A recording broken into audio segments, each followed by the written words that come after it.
चलिए शो की शुरुआत करेंगे और देखिए निफ्टी क्या शानदार रिकवरी दिखा रहा है। हालांकि अभी भी जो ओपन हाई था उसके नीचे है और एक परफेक्ट राउंडिंग फॉर्मेशन बनाया है निफ्टी ने। लेकिन हुआ क्या ये समझ लीजिए। देखिए 10 और 20 डेमा के बीच का जोन था। आज सुबह हम जो बात कर रहे थे, share very good afternoon first of all. Good afternoon. उसमें हम ये बात कर रहे थे कि एक तो ये जोन जो है 10 और 20 डेमा का, और एक वो 25,080 ऑप्शंस के हिसाब से, वो मेरे ख्याल से मार्केट शायद सक्सेसफुली डिफेंड करे। इंटरडे चार्ट रख दीजिएगा निफ्टी का साइड बाय साइड। लेकिन ऑल सेड एंड डन अभी भी क्यों मैं इस चीज़ को पॉइंट आउट करना चाहता हूँ, क्लोजिंग की काफ़ी अहमियत होगी कि अभी भी निफ्टी ने टेक्निकली लोअर हाई बनाया। आज का लो कल के लो से नीचे है और आज का हाई कल के हाई से नीचे। तो अब तक थर्ड डे रनिंग है। तो देखते हैं आखिरी के 1.5 घंटे में क्या होगा। क्लोजिंग बहुत इंपॉर्टेंट होने वाली है आज मार्केट के लिए। बैंक निफ्टी ने साइंस दिए हैं लेकिन लीडरशिप के, और आई थिंक बैंक निफ्टी ने एक चीज़ क्लियर कर दी है, जो मार्केट में डिक्लाइन आ भी रही है अब वो आईटी या बाकी अदर फैक्टर्स की वजह से, लेकिन ये एक इंडेक्स है जो अब स्ट्रांग है और शायद ऑल टाइम हाई की तरफ बैंक निफ्टी बढ़ रहा है। क्या शानदार देखिए, ट्रिपल सेंचुरी और 55,150 से घूमा और शानदार तेज़ी दिखाई। हाँ, मिड कैप्स ने जरूर आज थोड़ा सा अंडर परफॉर्म किया है, वो एक थोड़ा सा इरिटेटिंग फैक्टर रहा है मार्केट के लिए। लेकिन जो भी है, बैंक निफ्टी खासतौर से शानदार रिकवरी और निफ्टी में भी ठीक ठाक रिकवरी। देखते हैं आखिरी का 1.5 घंटा वीकली एक्सपायरी वाले दिन क्या लेकर आएगा हमारे। बिल्कुल, आखिरी का 1.5 घंटा वीकली एक्सपायरी के दिन कैसा रहता है वो देखने वाली बात होगी। लेकिन मार्केट ने निचले स्तरों से रिकवरी तो दिखाई है, अच्छी खासी रिकवरी, 120 पॉइंट की रिकवरी निफ्टी में हमें देखने को मिली है। ब्रॉडर मार्केट जैसा कि आप मेंशन कर रहे थे प्रेशर में, इसलिए ब्रेथ थोड़ी खराब दिखेगी डिक्लाइंस के फेवर में। लेकिन सुबह की स्ट्रैटेजी सुन रही थी मैं, आपके बगल में ही बैठी थी और सटीक बैठी है। अब 25,080 के आसपास कहा था आपने कि अगर निफ्टी आए तो बाई करने का सोचेगा, और 25,84 का लो लगा है, वहीं से हमें रिकवरी देखने को मिली। और बैंक निफ्टी में आपने कहा था कि ज़्यादा स्ट्रेंथ नज़र आ रही है निफ्टी के मुकाबले, कोई भी डिप्स मिले तो बैंक निफ्टी में हाथ लगाया जाए। ब्यूटीफुली प्ले हुआ आज मार्केट में, लेकिन अब क्या, कौन से लेवल्स अब इंपॉर्टेंट लग रहे हैं, क्या स्ट्रैटेजी अपनानी चाहिए? बिल्कुल, देखिए जो निफ्टी की जिस लेवल की आपने बात की ना श्रेया, वो आई थिंक सिंपल था। वो एक्सपायरी डे का एक फैक्टर था कि आज एक्सपायरी डे के हिसाब से वो 25,085 के करीब, 25,080 के करीब, 25,080 से 25,320 की रेंज की बात की थी हमने। तो 25,080 तो टेस्ट हुआ और मार्केट रिकवर हो गया। अब क्या 25,320 भी टेस्ट होगा? आई थिंक अगर वो हो जाए तो फिर सोने पे सुहागा होगा। इसके लिए मैं कह रहा हूँ क्लोजिंग बहुत इंपॉर्टेंट है। अगर इतना सब होने के बाद भी अगर आप वापस डे लो पर चले गए तो फिर दिक्कत हो जाएगी। लेकिन हाँ, अगर हम डे हाई पर बंद हो गए, सपोज करिए हम 25,320 क्रॉस कर लें आज और उसके ऊपर बंद हो गए, फिर मैं कहूँगा कि मार्केट में फिर बहुत बड़ा पॉजिटिव होगा अगर ऐसा हो गया तो। लेकिन डे लो नहीं टूटना चाहिए। जो डे लो था वो सैक्रोसैंक्ट है। अब इनफैक्ट अब तो मैं ये भी कहूँगा कि जो एक सुबह हमने एक अप्रोच ली थी कि डिप्स में बाइंग करें, अभी भी जब तक 24,800 इंटैक्ट है। अब वो जो लेवल है वो थोड़ा और बढ़कर आज के लो के करीब आ गया, 25,050 के करीब आ गया है। लेकिन एक चीज़ क्लियर है श्रेया, अभी भी मार्केट का बड़ा ट्रेंड पॉजिटिव है। देखिए 9 दिन की रैली हुई थी, उसके बाद 1-2 दिन नीचे आए, ठीक है, उससे क्या फ़र्क पड़ता है। 1-2 दिन मार्केट का काम जरूरी नहीं कि रोज़ ही ऊपर जाए, कभी कभी नीचे भी आता है मार्केट। 2 दिन नीचे आया, आज तीसरा दिन लगातार था जिसमें लगा कि सुबह नीचे आ रहा है, लेकिन लोअर लेवल से रिकवरी आ गई अच्छी। तो बाजार का बड़ा ट्रेंड पॉजिटिव है। ऑटोज़ में लीडरशिप इंटैक्ट है, हालांकि डे हाई से नीचे आए हैं ऑब्वियसली, क्योंकि सुबह गैप अप इतना बड़ा हो गया था, वो सस्टेन नहीं होना था। एनबीएफसीज, आई थिंक बैंक्स, सुबह हमने स्पॉटलाइट में एक्सिस बैंक की बात की थी, बट इन जनरल देखिए आप किस तरीके से बैंकिंग स्टॉक्स बिहेव कर रहे हैं। ये एक बहुत बड़ा पॉजिटिव है मार्केट के लिए कि एफआई सेलिंग के बावजूद बैंकिंग स्टॉक्स चल रहे हैं। एक्सिस चला, इंडसइंड बैंक देखिए आप आखिरी के 1 घंटे में किस तरीके के मूव आए हैं इंडसइंड बैंक में। तो थोड़ा सा बैंकों में मोमेंटम बहुत शानदार है। हाँ, आईटी अभी भी मार्केट की थोड़ी सी एक वीक कड़ी बनी हुई है, लेकिन उसमें मेरा मानना ये है कि सेलेक्टिवली बाइंग हो रही है, अक्रॉस द बोर्ड नहीं हो रही है, सेलेक्टिवली यहाँ भी बाइंग हो रही है। लोअर लेवल से यहाँ भी रिकवरी आई है। निफ्टी पर रणनीति जहाँ तक है, सपोर्ट 25,050 से 25,100 पर है और रेजिस्टेंस अब आपकी 25,300 से 25,350 पर है।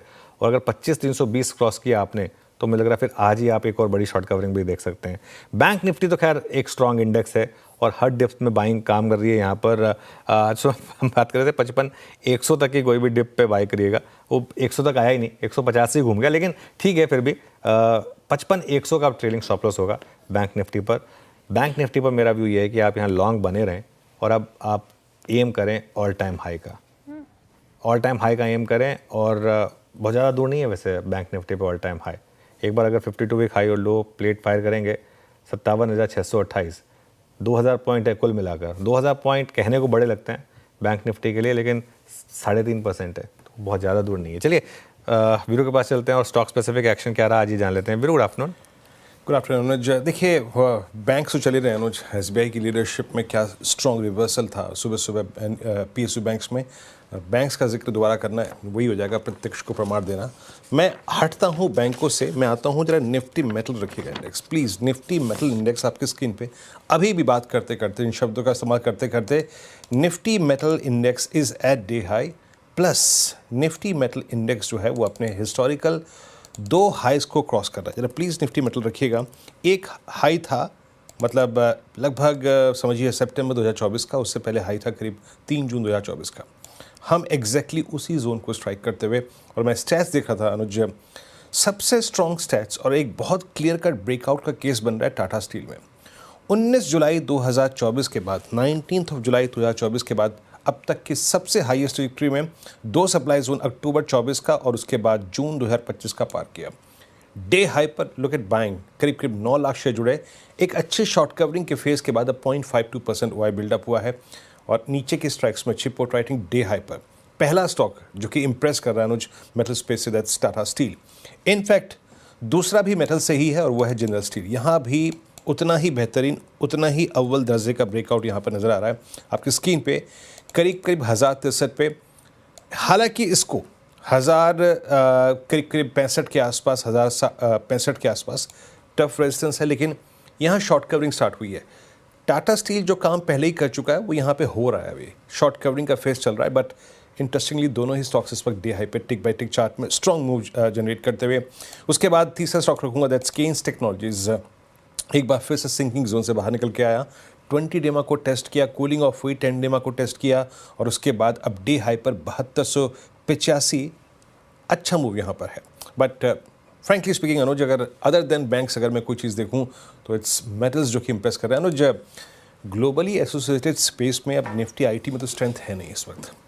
आप सोने चांदी को देख ही रहे हैं, आप फेरस नॉन फेरस को देखिए। क्या मेटल्स को ये चीज़ करने का टाइम है? ये सिक्लिकल में ये फेस कहाँ है?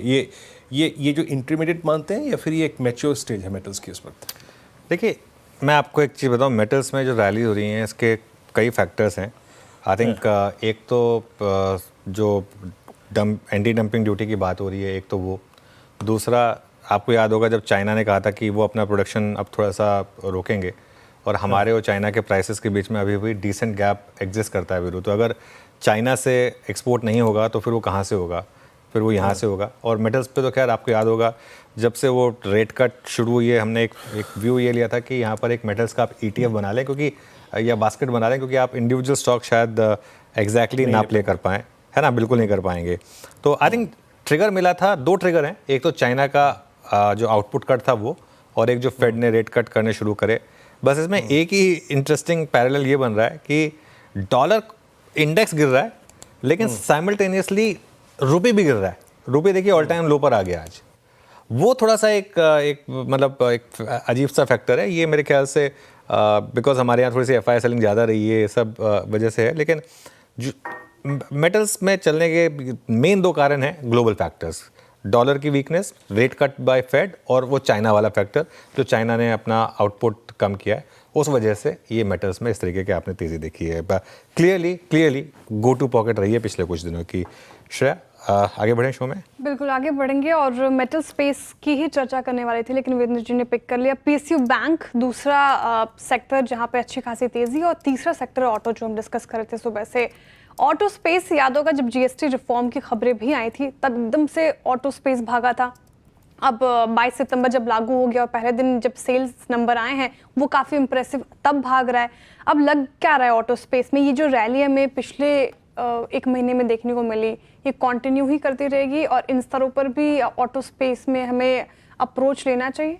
देखिए श्रेया, मैं इसमें सिंपल चीज़ बताता हूँ आपको। मैं आपको 1-2 इंट्राडे दिखाता हूँ। एक बार आप लेकर आइए मारुति का इंट्राडे चार्ट, देखिए, और एक बार लेकर आइए आप हीरो मोटो का intraday chart.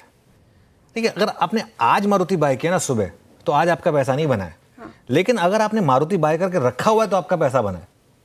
Same with hero मोटो को। अब आज अगर आपने हीरो मोटो बाय कर लिया सुबह, तो आपका फिर तो मतलब अगर आप इंटरडे ट्रेडर हैं तो फिर तो आप गए।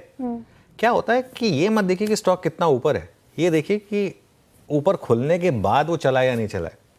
अब इशू यही था सुबह, इसीलिए मैंने जो बात सुबह भी की थी, मैंने इसीलिए बिग स्टॉक्स में भी इनको इंक्लूड नहीं किया था, क्योंकि खुलना ही बड़ा गैप अप था। Hyundai का चार्ट देखिए आप, इशू क्या होता है जब आज सुबह जो सुशील केडिया जी भी बता रहे थे बात, अब देखिए Hyundai मोटर का चार्ट है आज। अब क्या है ना, हम बहुत कई बार क्या होता है, बड़े खुश हो जाते हैं फैंसी हो के, देखिए हमने एक स्टॉक बोला वो आज 4% ऊपर खुल गया, अरे वो तो खुलना ही था 4% ऊपर, उसमें कोई रॉकेट साइंस थोड़ा ना है। उसके बाद पैसा बना पाएगा कि नहीं बना पाएगा रिटेल। Hyundai में पैसा बनेगा, लेकिन अगर आपने आज ले तो आज के आज नहीं बनेगा। जो डिप में खरीदेगा उसको रखेगा, उसका पैसा बनेगा। हीरो मोटोकॉर्प है, TVS मोटर है, आयशर है, हमने कितनी बार बिग स्टॉक के स्पॉटलाइट में लिया, लेकिन आप उस दिन नहीं ले सकते जिस दिन इनके 4-4% के गैप अप हो रहे हैं और फिर आप होप करें कि उसी दिन आपका पैसा बन जाएगा, वो नहीं होगा। तो थोड़ा सा वो आपको स्मार्टली प्ले करना होगा। इन स्टॉक्स की बास्केट अभी भी आउट परफॉर्म करेगी, प्रोवाइडेड आप गैप अप वाले दिन चेज ना करें कि मैं उसी दिन चेज करूंगा, मैं उसी दिन पैसा बनाऊंगा। वो व्यू नहीं होना चाहिए। अगर वो व्यू होगा तो आप फंसेंगे। अदरवाइज अगर आपका स्लाइटली लंबा व्यू है, इवन इन प्राइसेस पर ऑटो में पैसा बनेगा।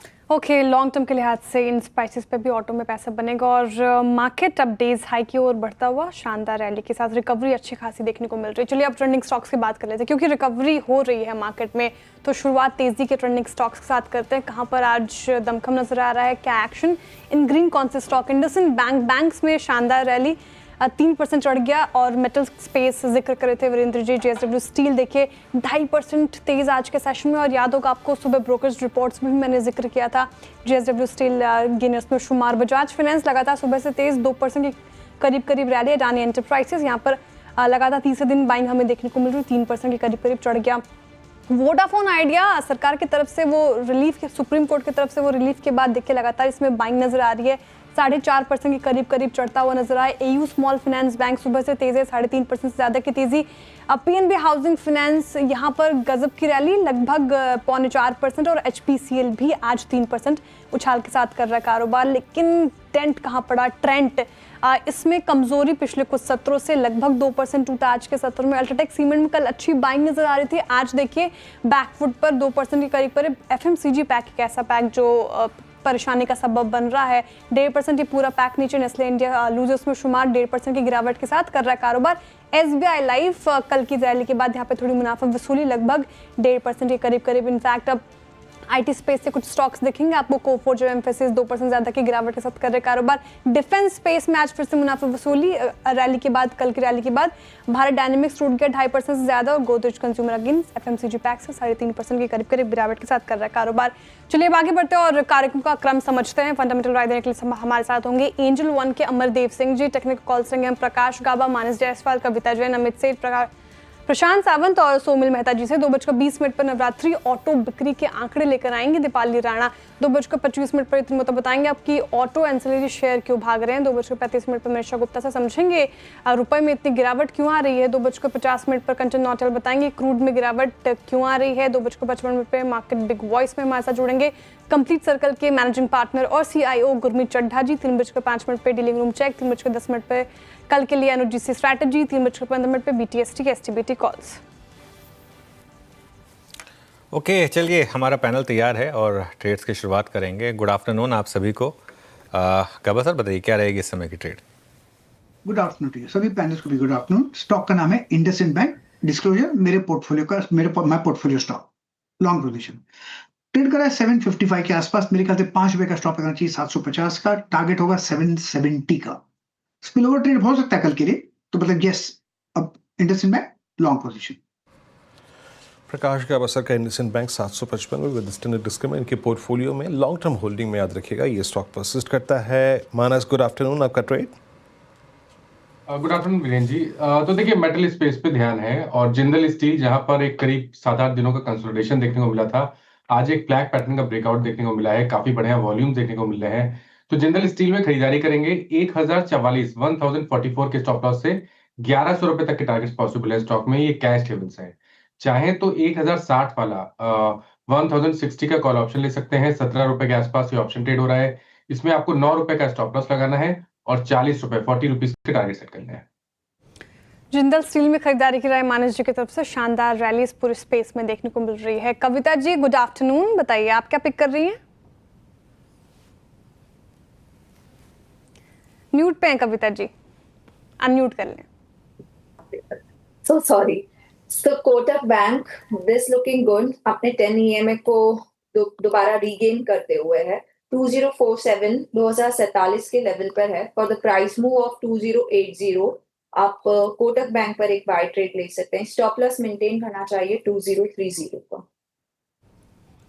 ओके चलिए, तो ये इस समय कोटक महिंद्रा बैंक पर ट्रेड हो गई। कविता जी, आप पहले तो आप शो के बीच में म्यूट कर दी थी, आज तो शो के शुरू में ही आपने म्यूट कर दिया। चलिए कोई बात नहीं आगे बढ़ते हैं। लग रहा है कोई राज की बात किसी को बता रही थी कविता जी, है ना?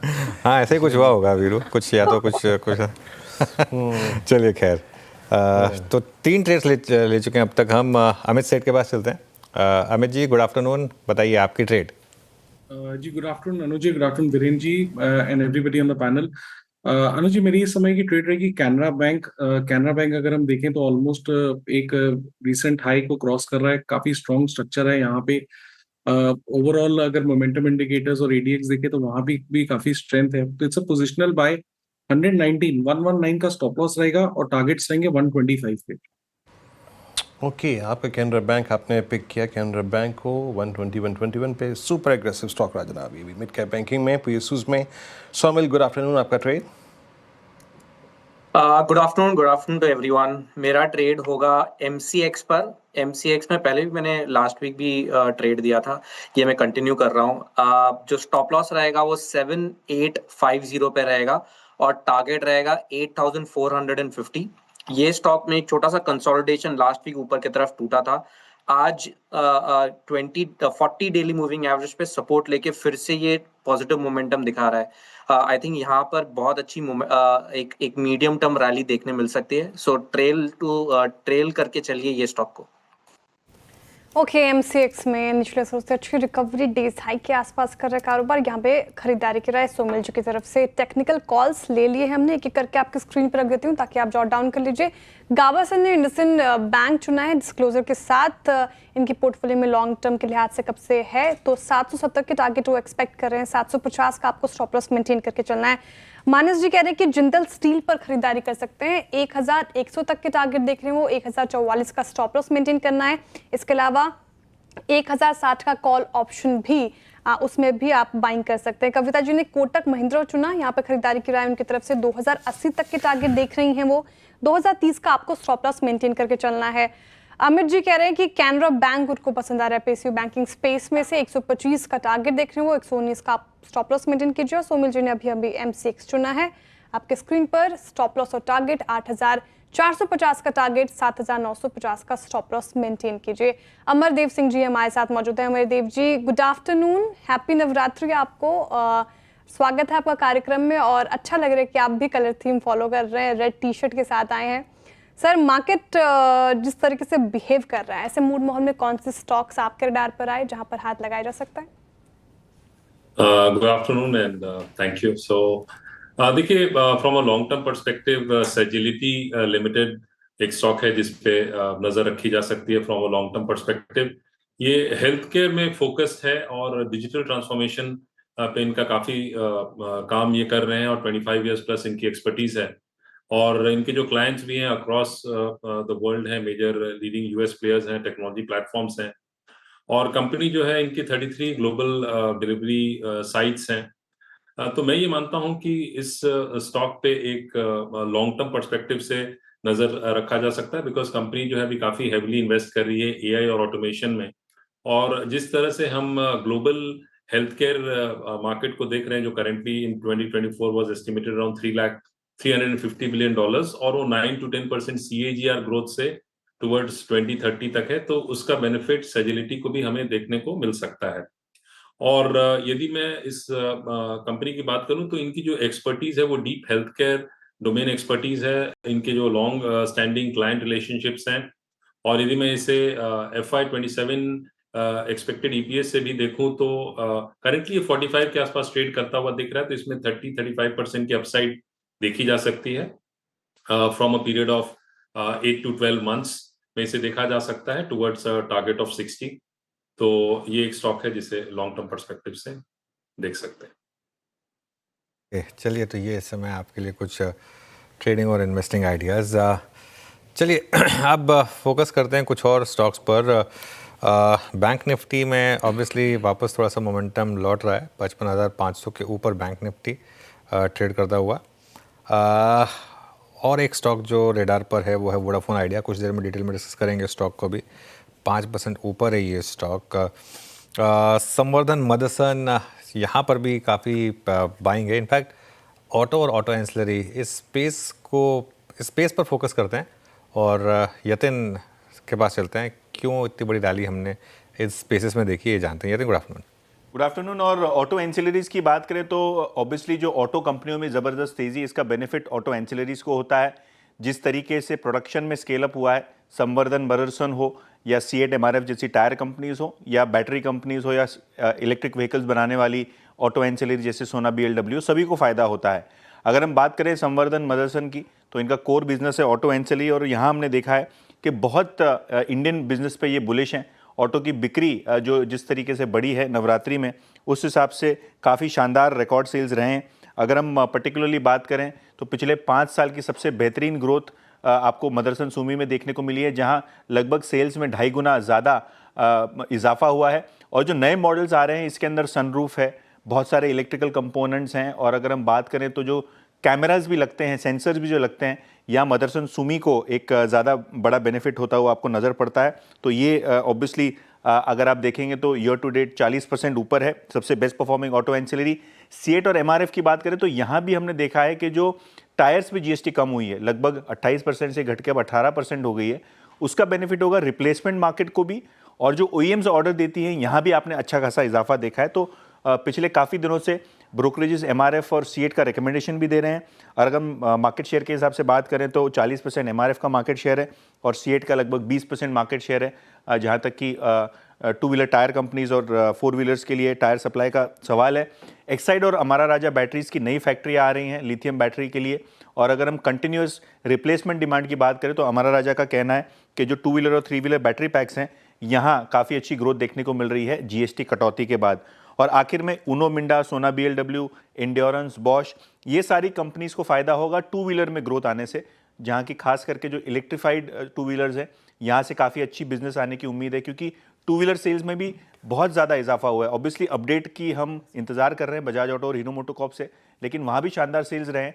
और सारी की सारी जो ऑटो एंसिलरी पैक हैं, यहाँ ब्रोकरेजेस का रिकमेंडेशन भी आया है।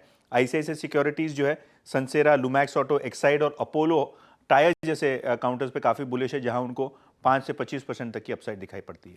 ओके, चलिए, अब ये बात होगी ऑटो एंसिलरी की, लेकिन जो इसके ऑटो एंसिलरी एक डेरिवेटिव सेक्टर है, जो इसका अंडरलाइंग सेक्टर है ऑटोज़, वहाँ किस तरीके की बिक्री हुई है, एक बार चैनल चेक करते हैं दीपाली के साथ।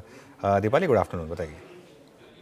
Good afternoon. तो डीलर से तो हमने बातचीत की है और ब्रांड्स की तरफ से तो ऑलरेडी स्टेटमेंट आए हैं, और जो ब्रांड्स का कहना है पहले वो क्विकली बता देते हैं। जैसे मारुति ने ही कहा है कि शानदार रिस्पांस मिला है पहले ही दिन, और 35 सालों बाद इस तरीके का रिस्पांस दर्ज किया है मारुति ने। 80,000 इंक्वायरीज नवरात्रि के पहले दिन रजिस्टर की ब्रांड ने, और 25,000 कारों की डिलीवरीज की हैं, यानी ये यूजुअल ट्रेंड से 50% ज़्यादा इंक्लिनेशन देखने को मिला है। सिमिलरली हुंडई का भी कहना यही है कि पहले ही दिन 11,000 गाड़ियों की डिलीवरी उन्होंने की है और 10,000 गाड़ियाँ उन्होंने नई बुक की हैं। सिमिलरली अगर आप टाटा मोटर्स के आंकड़े देखेंगे तो 25,000 से ज़्यादा इंक्वायरीज की बात टाटा मोटर्स कर रहा है और पहले दिन 10,000 गाड़ियां बेचने की बात कर रहा है। अच्छा, हमने अलग अलग रीजन्स के डीलर से बातचीत की, जानने की ये कोशिश की कि कौन से मॉडल्स इन ब्रांड्स के ज़्यादा बिक रहे हैं, ज़्यादा बुक हो रहे हैं, और पिछले साल नवरात्रि के अगर पहले दिन से कंपेयर करें तो कितना जंप देखने को मिला है डिलीवरीज में या बुकिंग्स में। तो ये आंकड़े इंटरेस्टिंग है। फॉर इंस्टेंस अगर ह्यूंडई की बात करेंगे तो i20 जो कि एक हैचबैक है, वहाँ पर बुकिंग्स में जंप देखने को मिला है, डिलीवरीज में जंप देखने को मिला है, और क्रेटा जो कि ऑलरेडी एक बेस्ट सेलर है।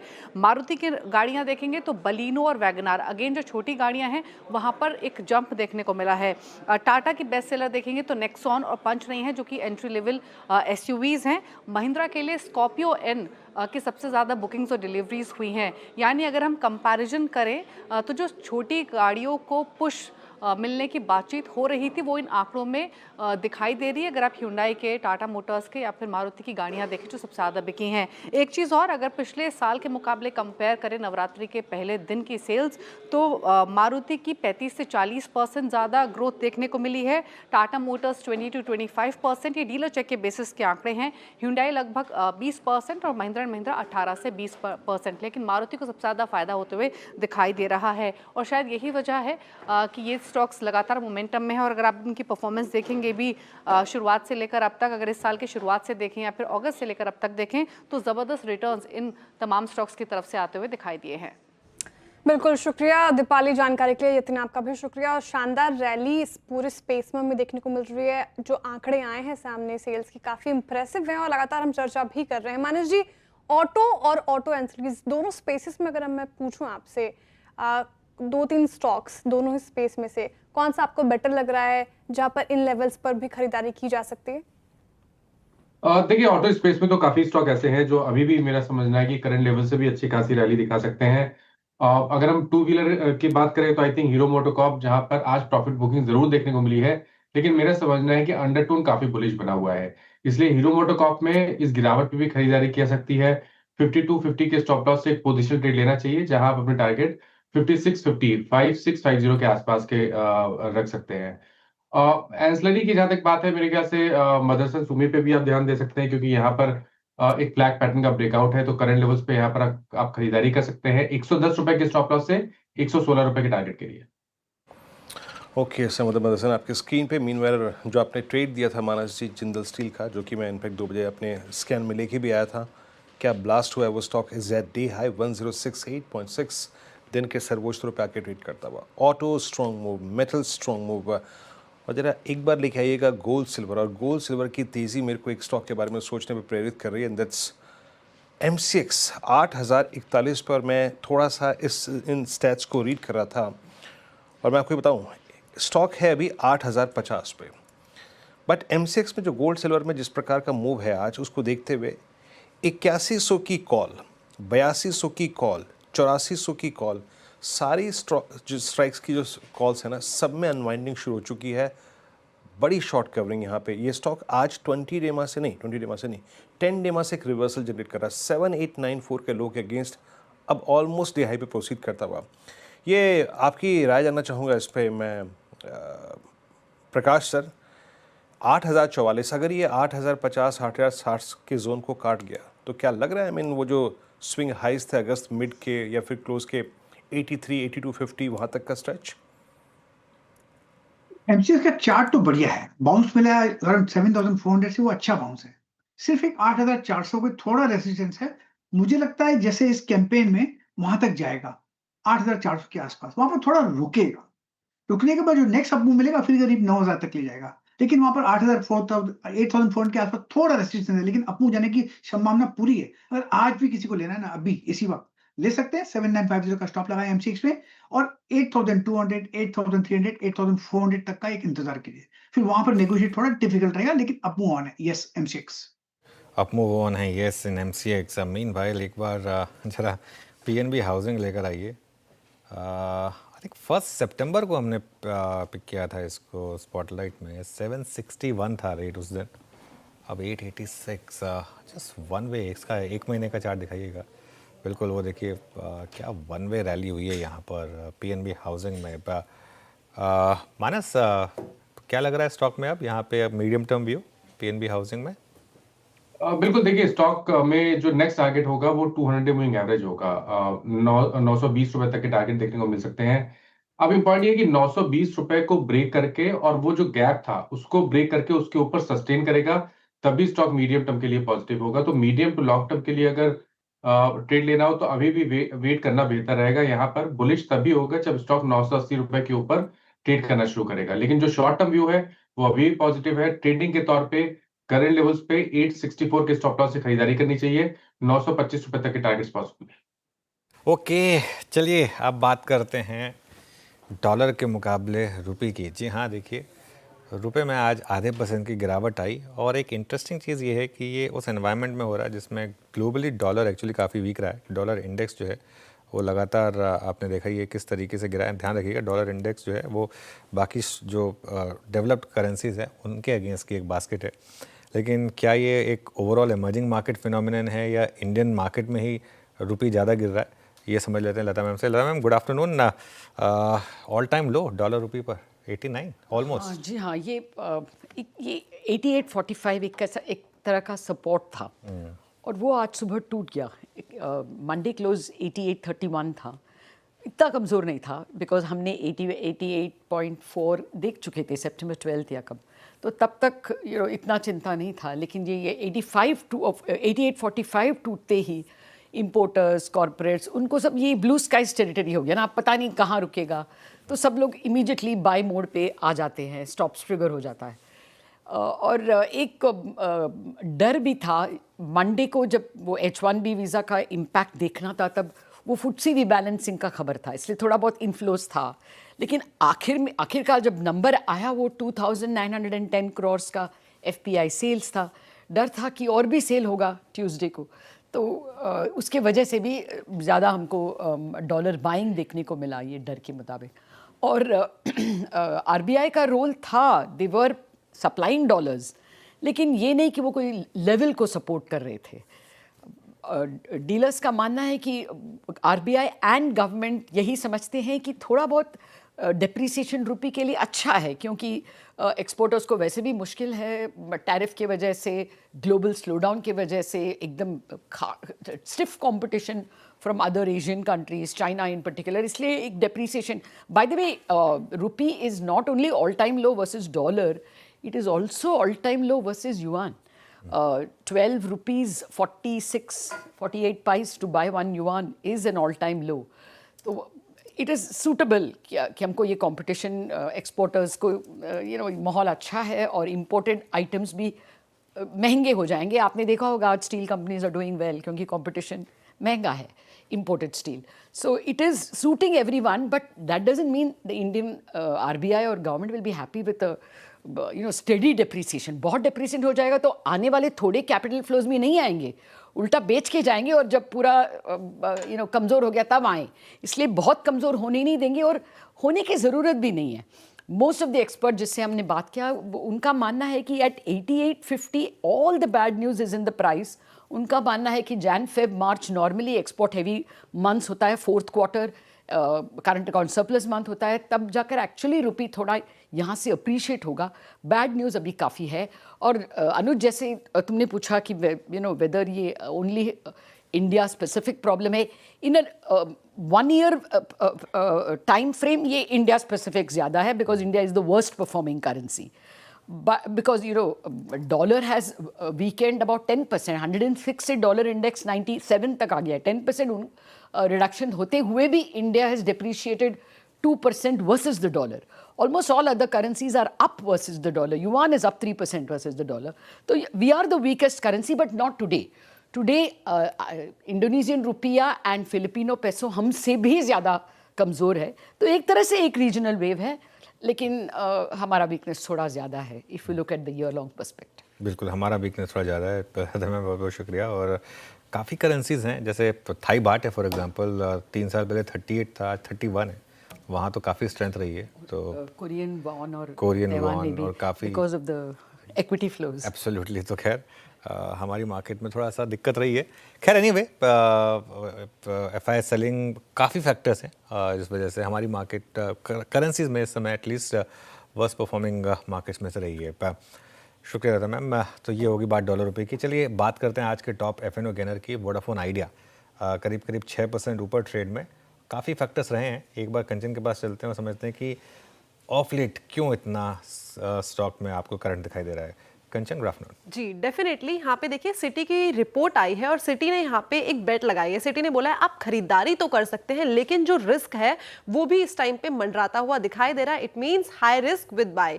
और उसमें जो उन्होंने टारगेट कोट किए हैं वो दिए हैं 10 रुपए के। उनका कहना है कि इस टाइम पे कंपनी को ऐसा लग रहा है कि सरकार से एक हमें राहत जो है वो आती हुई दिखाई दे सकती है। इनफैक्ट एजिया ड्यू के ऊपर भी सुप्रीम कोर्ट की राहत जो मिलने की है वो उम्मीदें जताई जा रही है। 26 सितंबर को यहाँ पे सुनवाई होने होने वाली है, तो देखने वाली बात होगी कि किस तरीके का सुप्रीम कोर्ट की तरफ से जो आउटकम है वो निकल के आता है। इनफैक्ट अभी रिसेंटली हमने देखा था कि जो सरकार की तरफ से जो एजीआर ड्यूज थे उसके ऊपर भी कोई विरोध नहीं आया था वोडाफोन आइडिया को लेके। उन्होंने बोला था कि एजीआर को लेके इस टाइम पे सोल्यूशन निकालना काफी ज्यादा इंपॉर्टेंट है। कोई गुड न्यूज नहीं थी लेकिन कोई बैड न्यूज भी नहीं थी। इस लिहाज से सिटी यहाँ पे थोड़ा सा जो बुलिश है वो होता हुआ दिखाई दे रहा है। वोडाफोन के अंदर अगर इस टाइम पे गवर्नमेंट की शेयर होल्डिंग देखेंगे तो वो है अप्रोक्सीमेटली 49% की, और इस टाइम पे सबसे ज्यादा शेयर होल्डिंग गवर्नमेंट की है। और इस टाइम पे अगर बात करें गवर्नमेंट की शेयर होल्डिंग बढ़ने की, तो ऐसी रिपोर्ट्स आ रही है कि यहां से ऊपर गवर्नमेंट जो है अपनी शेयर होल्डिंग नहीं बढ़ाएगी। लेकिन अच्छी बात यह है कि सरकार का सहारे की उम्मीद है, एजीआर के रिलेटेड सुप्रीम कोर्ट से भी एक पॉजिटिव आउटकम आने की उम्मीद है। तो यहाँ पे एक डिस्क्लेमर दे दिया है रिस्क का, तो खरीदारी रिस्क के साथ करिए। शुक्रिया कंचन। रिस्क एपेटाइट है तो फिर आप वोडाफोन में खरीदारी कर सकते हैं, ऐसा सिटी का मानना है। लेकिन अमर जी, वोडाफोन आइडिया, हालांकि सुप्रीम कोर्ट ने कहा कि अब आपके प्ली रिजेक्ट नहीं करेंगे, राहत की खबर थी और उम्मीदों के बीच स्टॉक चल भी रहा है। आप कैसे अप्रोच कर रहे हैं वोडाफोन आइडिया को? क्या फिनेंशियल क्राइसिस से जूझ रही कंपनी अब थोड़े राहत की सांस ले सकती है या फिर अभी भी दिक्कतें हैं? देखिए, वोडाफोन आइडिया जो है, आई वुड से कि यदि आप देखेंगे जो मोस्ट एक्टिव काउंटर्स हैं उसमें है, तो कहीं ना कहीं लोग जो है इन्वेस्टर्स हैं या ट्रेडर्स हैं, उनको लगता है कि इस कंपनी के जो फॉर्च्यून्स हैं वो चेंज होंगे। हालांकि यदि परफॉर्मेंस क्वार्टर ऑन क्वार्टर देखें तो इनकी जो लॉसेज हैं वो जून क्वार्टर में भी आप देखें तो ऑलमोस्ट 6,600 करोड़ का लॉस रहा है। और तो वो एक चैलेंज तो डेफिनेटली इट इज देयर। तो मैं ये मानता हूँ ये उनके लिए ज्यादा मतलब अप्रोप्रिएट है जो थोड़ा रिस्क ले सकते हैं, और if they are okay with that sort of risk, because ज्यादातर जो इन्वेस्टर्स हैं वो ये बेट कर रहे हैं कि टर्न अराउंड स्टोरी हो सकती है और it can be a multi bagger. और क्योंकि वॉल्यूम्स भी काफी हैं तो इसमें वोलेटिलिटी भी मिलती है, और सुप्रीम कोर्ट की जो राहत है उसका एक असर तो हमें जरूर देखने को मिल रहा है। पर मैं ये मानता हूँ कि इन स्टॉक्स में वही निवेश करें जो जिनका रिस्क एपेटाइट थोड़ा सा ज्यादा। जी हाँ, प्लीज़ अपने रिस्क एपेटाइट को एक बार खंगाल लें, फिर इसमें कोई कॉल लें। अब एक काम करते हैं, टॉप कैश कॉल्स पे आते हैं। प्रकाश का बसर के बाद कविता जी और अमित जी 3 कॉल्स देंगे ये कैश सेगमेंट से। प्रकाश सर, क्या पिक कर रहे हैं आप? आई थिंक दीपक फर्टिलाइजर मुझे पसंद है। ट्रेड करें 1520 के आसपास दीपक फर्टिलाइजर, स्टॉप लगाएंगे 1500 का, तो 20 रुपए का स्टॉप लॉस है। मेरे ख्याल से कल तक 1600 पॉसिबल है। दीपक फर्टिलाइजर सेटअप है, ब्रेकआउट चाहिए था, ब्रेकआउट ही मिल चुका। दीपक फर्टिलाइजर्स, ये हो गई प्रकाश जी की पिक। अमित जी, आपके पिक?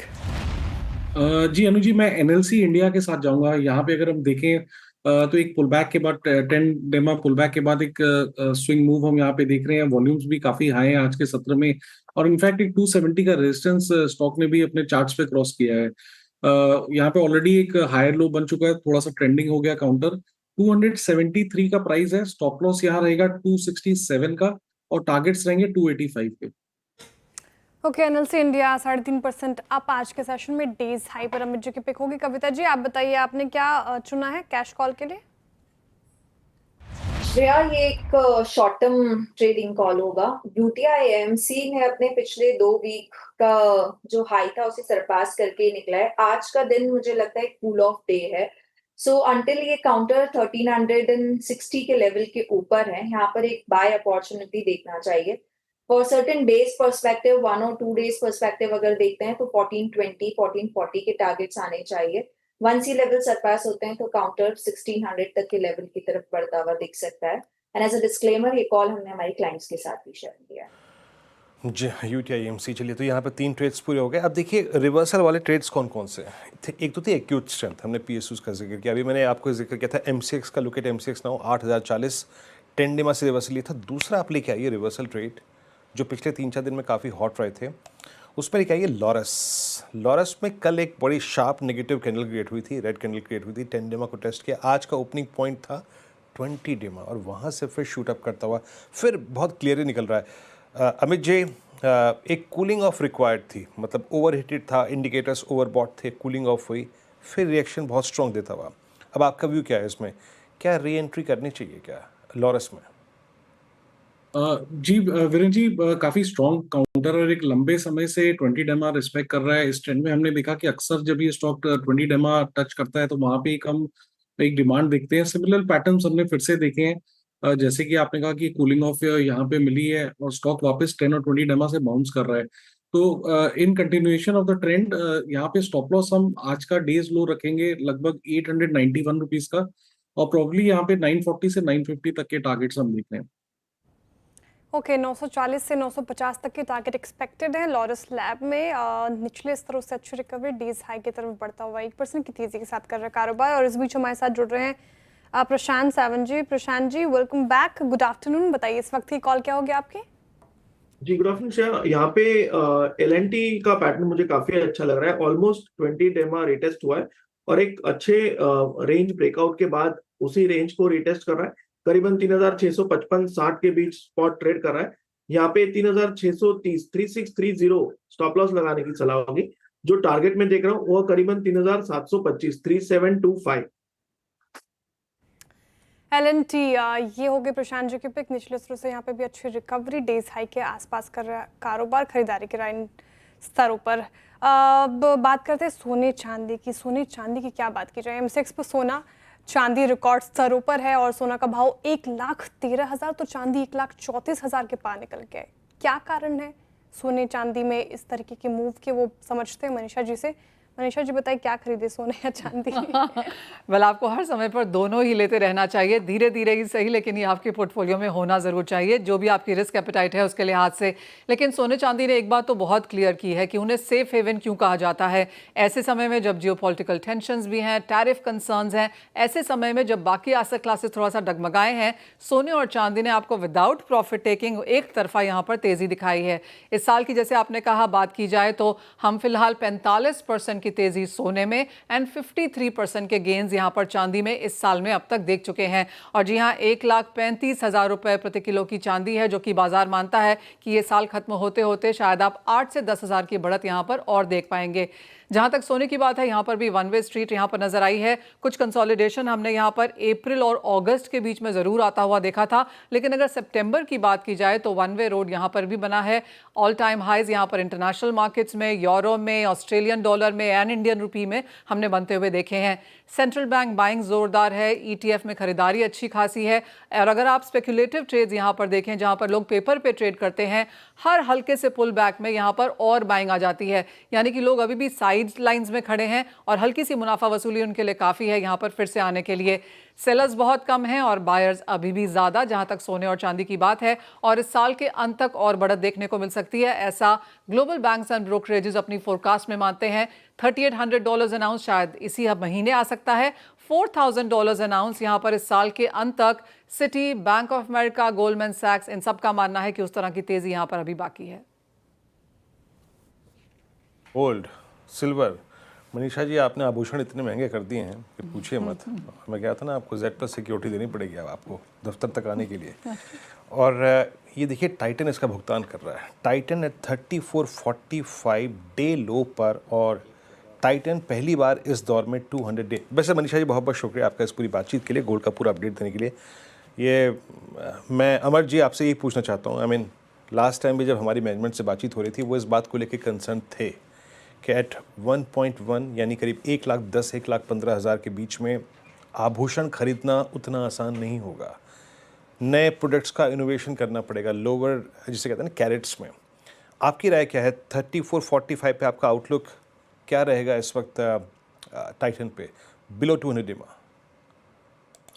तो देखिए टाइटन के बारे में मेरी ये सलाह ज़रूर रहेगी कि एक ऐसी कंपनी है जिसमें आप लॉन्ग टर्म ज़रूर इन्वेस्ट कर सकते हैं, बट एट करंट लेवल्स आपने सही कहा कि जिस तरह के गोल्ड और सिल्वर के प्राइसेस हुए हैं तो कहीं ना कहीं वो इम्पैक्ट देखने को मिल सकता है। बट टाइटन ने अपने आप को एक इस लेवल पे पोजीशन किया है जहां जो है to a certain extent they are resistant to price volatility, but वो कहीं ना कहीं उसका इम्पैक्ट तो जरूर देखने को मिलेगा। तो मैं ये मानता हूं कि इस स्टॉक में एक पोर्टफोलियो में जरूर ये स्टॉक होना चाहिए, बिकॉज यदि आप डायरेक्ट एक्सपोजर नहीं लेते हैं गोल्ड में या सिल्वर में तो ये एक स्टॉक में आप from a long term perspective ले सकते हैं। करेंटली 3400 के आसपास ये फिलहाल ट्रेड करता हुआ दिख रहा है, और यदि इसमें कुछ फर्दर करेक्शन आती है towards 3200 3300 that can be a good level to bye.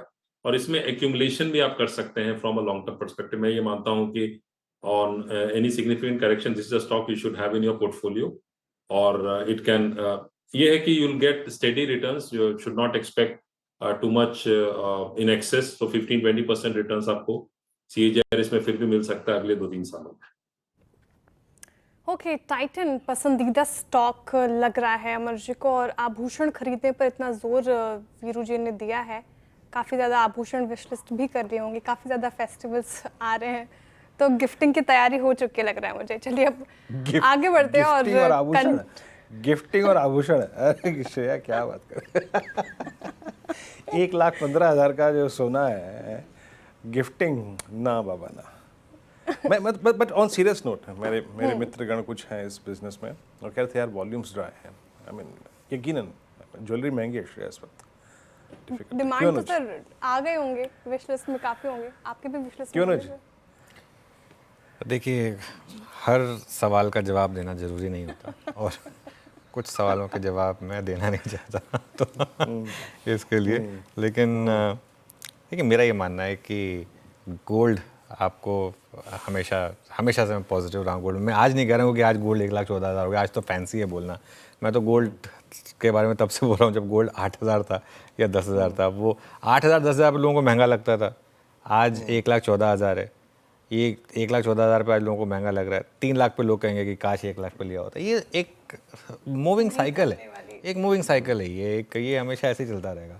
आप इवेंचुअली आप लेंगे गोल्ड, और जिस भी प्राइस पे लेंगे, लेकिन प्राइस गोल्ड है, बिटकॉइन है, ये कुछ चीज़ें हैं जो फ्रैंकली अब आपको अपने पोर्टफोलियो में इंक्लूड करनी पड़ेंगी. मतलब आपका व्यू जो भी हो, आपको भले अच्छा ना लगता हो. एक होता है कि आपका व्यू है कि नहीं मुझे नहीं अच्छा लगता, एक है कि अच्छा है, मतलब वो रिटर्न जनरेट कर रहा है, तो वो दूसरी कैटेगरी में है. तो अगर अच्छा नहीं भी लगता तो भी लेना पड़ेगा. तो ये इस समय उस कैटेगरी में है. ओके, लेना तो पड़ेगा ही, और सेफ हेवन भी माना जाता है. चलिए अब आगे बढ़ लेते हैं और कुछ और स्पेसेस की बात कर लेते हैं. आज क्रूड देखें आप तो क्रूड की कीमतों में लगातार 5वें दिन दबाव देखने को मिल रहा है. ब्रेंट करीब $77 के नीचे कारोबार कर रहा है, तो वही MCX पर भाव 5,540 रुपए के नीचे फिसल गए हैं. क्या है इस गिरावट के कारण, समझाने के लिए कंचन नौटियाल मौजूद है. कंचन बताइए. जी डेफिनेटली, जिस तरीके से प्रेशियस मेटल्स जो अपने ऑल टाइम हाई को टच करते हुए नजर आ रहे हैं, वहीं पे रॉ मटेरियल यानी कि अगर हम पर्टिकुलरली क्रूड ऑयल की बात करें तो यहाँ पे लगातार 5th कॉन्जिक्यूटिव सेशन है कि एक गिरावट का सिलसिला जारी है. देखिए, पूरा का पूरा जो ये सिनेरियो है वो है सप्लाई और डिमांड का. सप्लाई जो है वो अपने काफ़ी ज़्यादा हायर साइड में पहुँच गई है, जिसके चलते जो प्राइजेज है उसमें काफ़ी ज़्यादा हमें जो प्रेशर है वो बनता हुआ दिखाई दे रहा है. सप्लाई काफ़ी अलग अलग जगह से बनती हुई नजर आ रही है. अगर हम कुर्दिस्तान की बात करें तो वहां से भी अनुमान ये जताया जा रहा है कि जल्द से जल्द एक्सपोर्ट शुरू हो सकता है. यही नहीं बल्कि अगर एक्सपोर्ट शुरू होता है तो हमें ये अप्रॉक्सीमेटली 2.5 लाख बैरल का देखने को मिल सकता है. इराक भी इस टाइम पे अपने जो क्रूड ऑयल है उसकी जो प्रोडक्शन है उसको बढ़ाने के ऊपर फोकस कर रहा है, और माना ये जा रहा है कि सितंबर के टाइम पे हमें जो ये शिपमेंट है वो करीबन 34 से 34.5 लाख तक का जाता हुआ दिखाई दे सकता है. ये तो एक रीजन था, लेकिन दूसरा रीजन ये है कि जो नाटो कंट्री है उन्होंने रशिया के ऊपर एक गंभीर आरोप लगाया है. उन्होंने बोला है कि जो रशिया है वो हमारे एयर स्पेस का वायलेशन कर रहा है, जिसके वजह से जो कंसर्न्स है, ग्लोबल कंसर्न है क्रूड ऑयल को लेके, वो काफी ज्यादा बाउंड अप हो रहे हैं. तो 2 रीजन है, एक तो ग्लोबल रीजन और दूसरा जो रीजन है वो है सप्लाई और डिमांड का. ओके, क्रूड आपकी स्क्रीन पे, और ये है क्रूड की डायनामिक्स. खैर श्रेया, बहुत बहुत शुक्रिया आपका इस पूरी बातचीत के लिए. चलिए अब एक काम करते हैं. अच्छा कंचन, माफ़ कीजिएगा कंचन, बहुत बहुत शुक्रिया आपके इस पूरी बातचीत के लिए.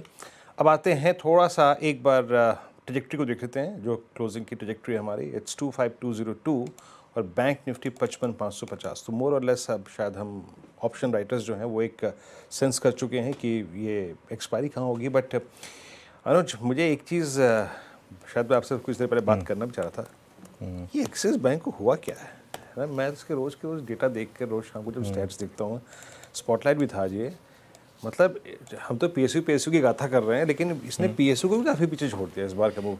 ये शुरू हुआ था मूव, मैं बताऊँ अनुज आपको, 10 सितंबर को ये था 1064 पे. Now it's 1168, the best performer in banks, है ना. अद्भुत थी इसकी रैली इस बार की. बिल्कुल, जैसा आपने कहा वीरू, मैंने आज सुबह स्पॉटलाइट में भी इंक्लूड किया था इसको. आई थिंक पहले भी आया था ये.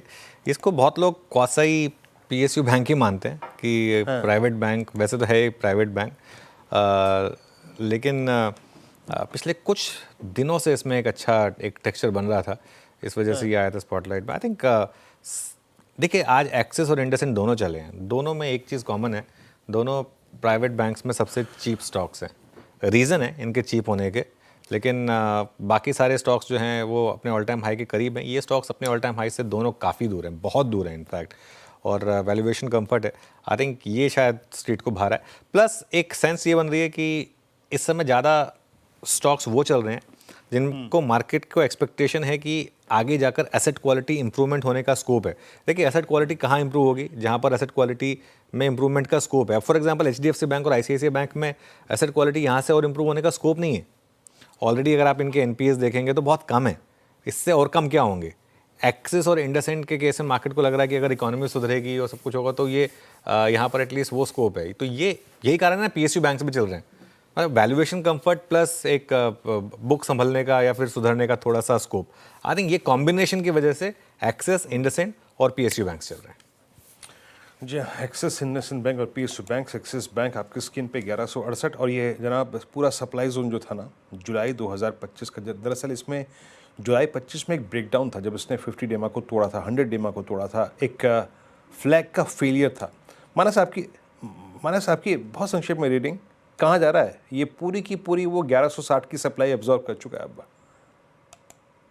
तो देखिए पहले डिस्क्लोजर है कि इस पे हमने अपने क्लाइंट्स को रिकमेंडेशन दिया हुआ है। पॉजिटिव ये है कि वो जो गैप था उसको पूरा फिल किया और उसके बाद भी स्टॉक सस्टेन हो रहा है। मेरा समझना है कि नेक्स्ट टारगेट 1190 होगा। करंट लेवल्स पे भी आप अपनी पोजीशन को होल्ड कर सकते हैं। स्टॉप लॉस को बस रिवाइज करके अब आपको 1154 के नीचे लगाना है। 1190 तक के टारगेट एक्सपेक्टेड है एक्सिस बैंक में, खरीदारी की राय होल्ड भी कर सकते हैं। धमाकेदार ऑप्शन की शुरुआत कर लेते हैं। मानस जी आपसे शुरुआत बताइए, धमाकेदार ऑप्शन के लिए क्या चुना है आपने? देखिए मदरसन पे ध्यान है। थोड़ी देर पहले मैंने मदरसन की बात की थी। यहाँ पर एक फ्लैग पैटर्न का ब्रेकआउट है, इसलिए 110 वाला कॉल ऑप्शन लेंगे। मदरसन का 6 रुपए 60 पैसे पे ट्रेड हो रहा है। इसमें आपको 2 रुपए 90 पैसे के स्टॉप लॉस से इस ऑप्शन में खरीदारी करनी है 110 के कॉल ऑप्शन में, और 5 रुपए के टारगेट सेट करना है। Okay Prashant ji, good afternoon. आपकी ट्रेड? जी अनुज जी, गुड आफ्टरनून। यहाँ पे HPCL में 425 की जो कॉल है 425 करीबन 5.9 पे ट्रेड करिए। यहाँ स्टॉप लॉस में रखूंगा करीबन 3.4 यानी 3.5 के नीचे। जो टारगेट में देख रहा हूँ वो होगा 9.5 से लेके 11, 9.5, 11। HPCL। अमित जी आपका ट्रेड क्या रहेगा? जी वीरेन जी, मैं जिंदल स्टील एंड पावर के 1070 के कॉल ऑप्शन के साथ जाऊंगा। यहाँ पे अच्छी खासी स्ट्रेंथ नजर आ रही है। करंटली 12 रुपीज पे ट्रेड कर रहा है ये वाला स्टॉक ऑप्शन। स्टॉप लॉस हम लगभग रखेंगे 8 रुपीज का और टारगेट्स रहेंगे 20 के। ओके JSPL अमित जी के पिक। HPCL का अभी थोड़ी देर पहले हम क्रूड का भी जिक्र कर रहे थे, HPCL प्रशांत जी ने चुना। BPCL का भी चार्ट देखेंगे प्रशांत जी? BPCL में भी अच्छी खासी हमें बाइंग पिछले कुछ सत्रों से देखने को मिल रही है। आज भी देखें करीब 1.25% की तेजी के साथ कर रहा है कारोबार, वायदा के गेनर्स में शुमार। BPCL पर दाव लगाएं क्या? तो शाह यहाँ पे अगर हम देखें एक करीबन 340, 338 के आसपास एक गैप रेजिस्टेंस है। हालांकि सेक्टोरल स्ट्रेंथ है, तो मेरी सलाह होगी सिर्फ यहाँ पे दोनों में एक चुनना हो। मुझे HPCL में क्लियर ब्रेकआउट नजर आ रहा है। यहाँ पे एग्जिस्टिंग लॉन्ग्स हो वो 325-26 से ट्रेल कर सकते हैं। यहाँ पे क्लैरिटी आएगी जब हम 335 के ऊपर, 40 के ऊपर क्लोज हो जाए। चलिए, तो ये समय BPCL पर एक व्यू 4 का चौका की शुरुआत करते हैं। प्रशांत जी के पास ही चलेंगे वापस सस्ता ऑप्शन के लिए, फिर चलेंगे मानस जी के पास FNO सुपरस्टार के लिए, अमित सेठ जी के पास चार्ट का चमत्कार ट्रेड, और अमरदेव सिंह जी के पास मिड कैप फंडा के लिए। तो प्रशांत जी आपका सस्ता ऑप्शन? तो अनुज जी यहाँ पे JSW स्टील की जो 1150 1150 की कॉल ऑप्शन करीबन 10 के आसपास ट्रेड करिए। यहाँ पे 6.5 का स्टॉप लॉस, 6.5 का स्टॉप लॉस लगा के बाय करने की सलाह होगी। टारगेट होंगे 16.5 से लेके 20, 16.5 और 20 का टारगेट 2। ओके, सस्ता ऑप्शन आपका ट्रेड JSW स्टील की 1150 की कॉल। मेटल्स में सुपर स्विंग FNO सुपरस्टार मानस से पिक करते हैं। मानस क्या पिक कर रहे हैं आप? तो देखिए PSU बैंकिंग पे मेरा ध्यान है। कैनरा बैंक के फ्यूचर में खरीदारी करेंगे। फ्रेश ब्रेकआउट चार्ट्स पे देखने को मिला है।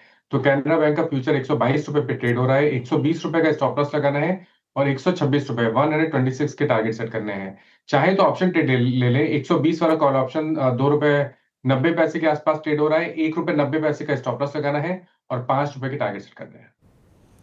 Okay, Canara bank FNO superstar के लिए मानस जी की पिक। चार्ट का चमत्कार के लिए अमित जी के पास चलते हैं। अमित जी बताइए, कहाँ दिख रहा है आपको चमत्कार? जी श्रेया जी, मेरी नज़र बैंक ऑफ बड़ौदा पे है। बैंक ऑफ बड़ौदा का अगर चार्ट देखें तो इस 250 के ऊपर काफी अच्छे से ये पिछले 2-3 दिनों से होल्ड कर रहा है। जब इसने 250 का रेजिस्टेंस टेकआउट किया था तो that was backed by high delivery volumes. Overall momentum indicators यहाँ पे काफी स्ट्रांग है, तो bank of Baroda positionally buy किया जा सकता है। स्टॉप लॉस लगभग हम रखेंगे 249 रुपीज का और टारगेट्स रहेंगे 263 के। ओके, बैंक ऑफ बड़ौदा ये पिक हो गई चार्ट के चमत्कार के लिए। अमरदेव जी बताइए, मिड कैप फंडा के लिए क्या चुना आपने? इसमें ये सेजिलिटी लिमिटेड जो है उस पे नजर रखी जा सकती है। ये हेल्थ केयर फोकस्ड कंपनी है, डिजिटल ट्रांसफॉर्मेशन पे ये काम करते हैं और कहीं ना कहीं जो सेल्स की जो इनकी रेवेन्यू ग्रोथ है वो भी अच्छी रही है। मतलब 18-20% के आसपास का इनका एवरेज एनुअल ग्रोथ रहा है और इसमें इस सेक्टर की भी जो ग्रोथ है वो ग्लोबल में बात करूं तो ये जो मार्केट है करीब $350 बिलियन का है और इसमें 9-10% CAGR एक्सपेक्टेड ग्रोथ है। अमर जी, आपके ऑडियो में थोड़ा सा इशू आ रहा है, तो ये समय सेजिलिटी पर आपके लिए एक बाय ट्रेड रहेगी। एक काम करते हैं, चारों की चारों ट्रेड्स आपके लिए फटाफट से रिकैप करते हैं। सस्ता ऑप्शन फटाफट फायर करिए। प्रशांत जी ने पिक किया था JSW स्टील का 1150 का कॉल। उसके बाद हमने ट्रेड पिक की मानस जी की एफएनओ सुपरस्टार में कैनरा बैंक फ्यूचर्स।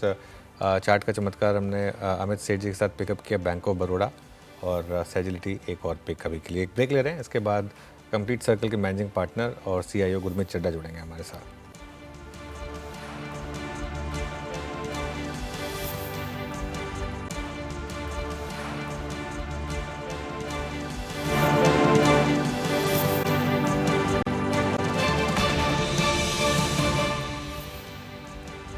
ओके, चलिए अब आगे बढ़ते हैं। हमारे साथ कंप्लीट सर्कल के मैनेजिंग पार्टनर और CIO गुरमीत चड्ढा जुड़े हैं। उनसे बात करते हैं कि अब इस समय मार्केट में क्या करना है। Gurmeet ji, good afternoon. तो GST कट हुआ और एज एक्सपेक्टेड कंपनीज ने रिकॉर्ड गाड़ियां बेची। अब क्या auto space continues to be आपके हिसाब से मार्केट लीडर, और यहाँ पर अब स्पेसिफिकली स्टॉक पिक्स आपके हिसाब से इन लेवल्स पर भी क्या हो सकती हैं ऑटोज़ में?